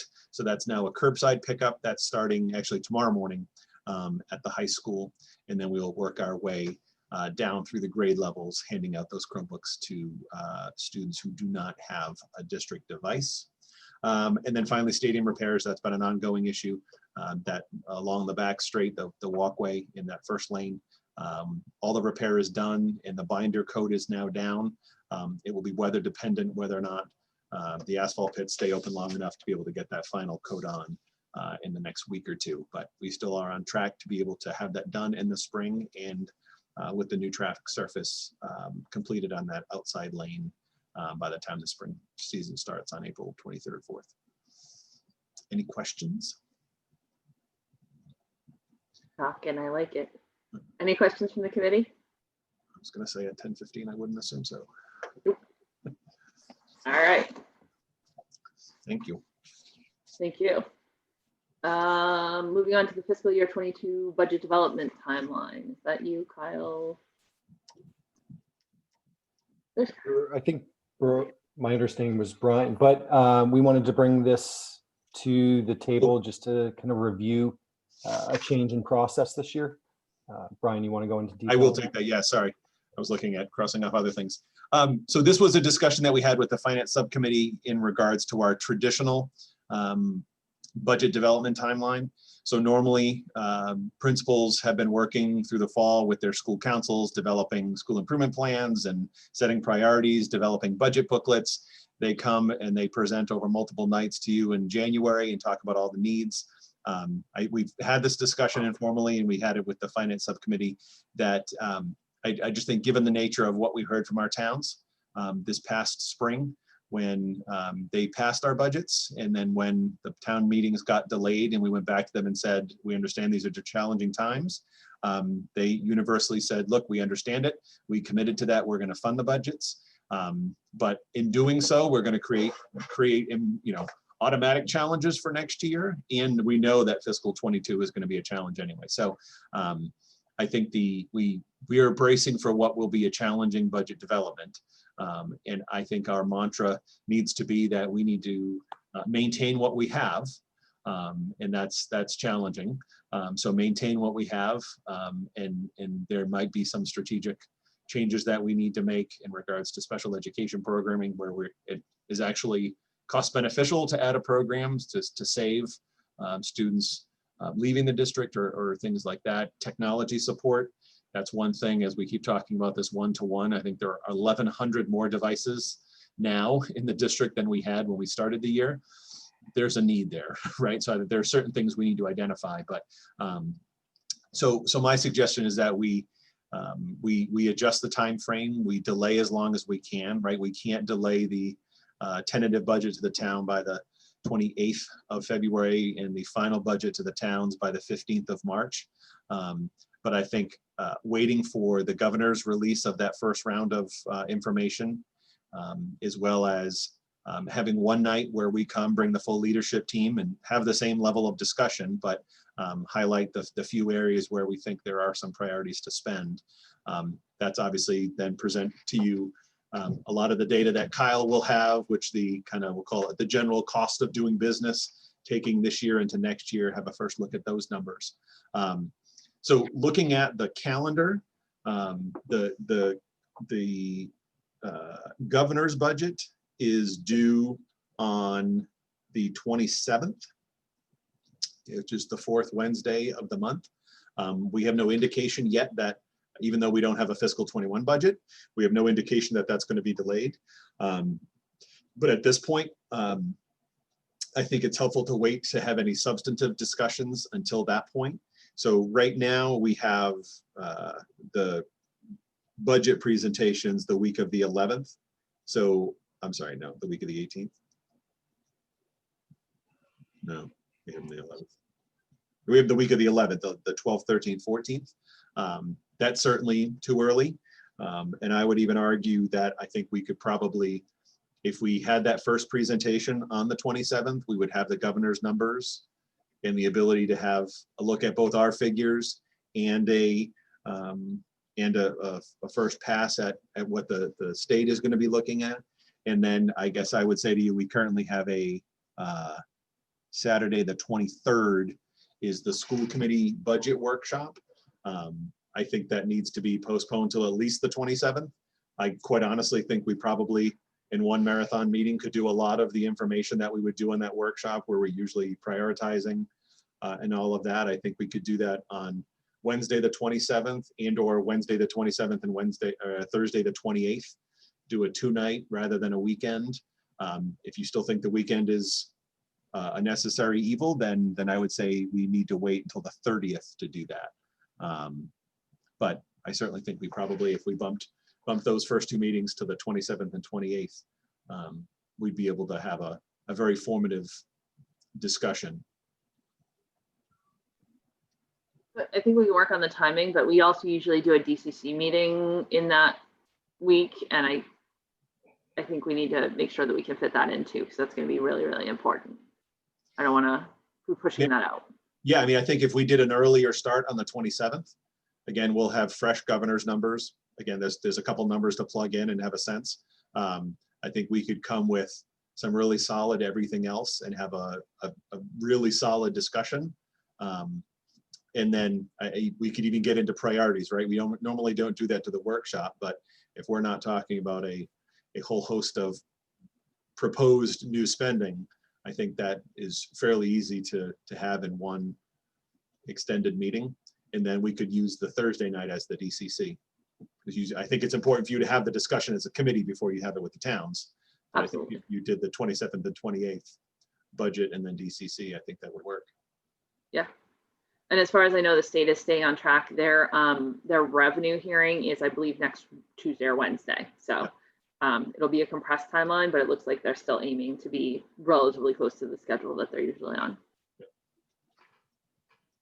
And I guess I would say, if we don't have the governor's numbers, we should have a first meeting by the 27th, right? I think that's cutting a little close. If we were going to then wait again, I would say let's at least have our first meeting and then. Yeah. Okay. Any qualms, questions, concerns with that? All right. Seeing none, if we can move on to the fiscal year 21 adjusted fall budget, please. That one I'd be happy to take. So let me just set this up. So Kyle hasn't had to do this yet, right? So this is just a reallocating of all basically salary. So this is something you do every year, and Kyle is the master of these numbers in an amazing way already in 10 months. But just so that you know, this is a normal process you do every fall, a little later than usual. And this is just reallocating all of those big buckets of money that we didn't have allocated because we couldn't. They're just allocated. So take it away, Kyle. That was all. No, I'm kidding. Oh, good. So you hit it home. So I think, like you were saying, it's taking on page 5 of this document shows that concept best, where we're showing the total budgets by school and by function. So in the bottom right corner of each of those charts, you can see there's no net effect there. And on page 18 of the document are those bulk items that Brian was describing, where for discussion purposes, it's helpful to budget and present those as a single line item. So in the various detailed pages of this by school location, you can see where we've modified those individual line items. At the bottom of each school page, we provided a comment if it was applicable and outside of kind of, or any special circumstance there. I will say we discussed at length whether we wanted to deviate from the normal process since this year was so different. Certainly with the significant costs that we've been incurring relative to remote learning, outfitting the buildings to be safe, all the HVAC repairs that we've been doing. We've been fortunate to receive about $820,000 worth of federal awards so far, but certainly that hasn't covered all of our added costs. So we're closely monitoring that, and each month at Finance Subcommittee, we've been going through the big ticket items of where we expect the overruns, where we expect savings.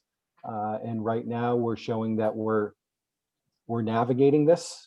Certainly we're not able to spend on all the programmatic items that we would love to. We're having to make hard decisions there, but we're navigating it. There's actually in the Finance Subcommittee agenda that's attached to this agenda, there's that document where I give a little bit more detail there. So we did decide to stick with the usual format because we wanted to keep the budget kind of a more long-term perspective, really to show the goals and intentions of the current year, so that you don't see all these fluctuations when we don't expect that to occur, and we hope that to not occur in some subsequent years. So certainly be happy to take any questions on the document. Committee? I know some of you have already been through it, so, oh, all of you already been through it once, and some of you already been through the adjusted.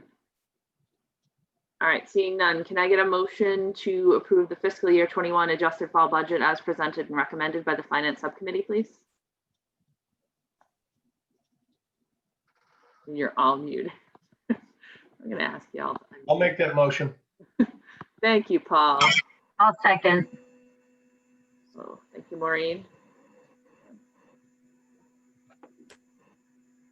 And any discussion? All right, I need a roll call vote, please. And Erin? Yes. There I you just are. got Okay. unmuted. Yep. Thank you. Maureen? Yes. Caitlin? Yes. All right, Paulise? Yes. Thank you. Linda? Yes. Paul Mayette? Yes. Thank you. Tina? Yes. Yes. And I'm a yes as well. Thank you. Thank That's you. unanimous. Thank you, Kyle, for your work on that, for Yes. diving in wholeheartedly in the middle of a pandemic and everything else that's been going on. Oh, Remember how proud we were, like at the beginning of March, with our budget process, or the end of March? Like, Isn't it I nice say, talking I about never finances stopped every being now proud and of then? Kyle. What's that? Sorry. I'm just I said trying I to never stopped being like proud that of you. a better Oh, term. thank you very much. Just remember, we finalized our budget on March 11th.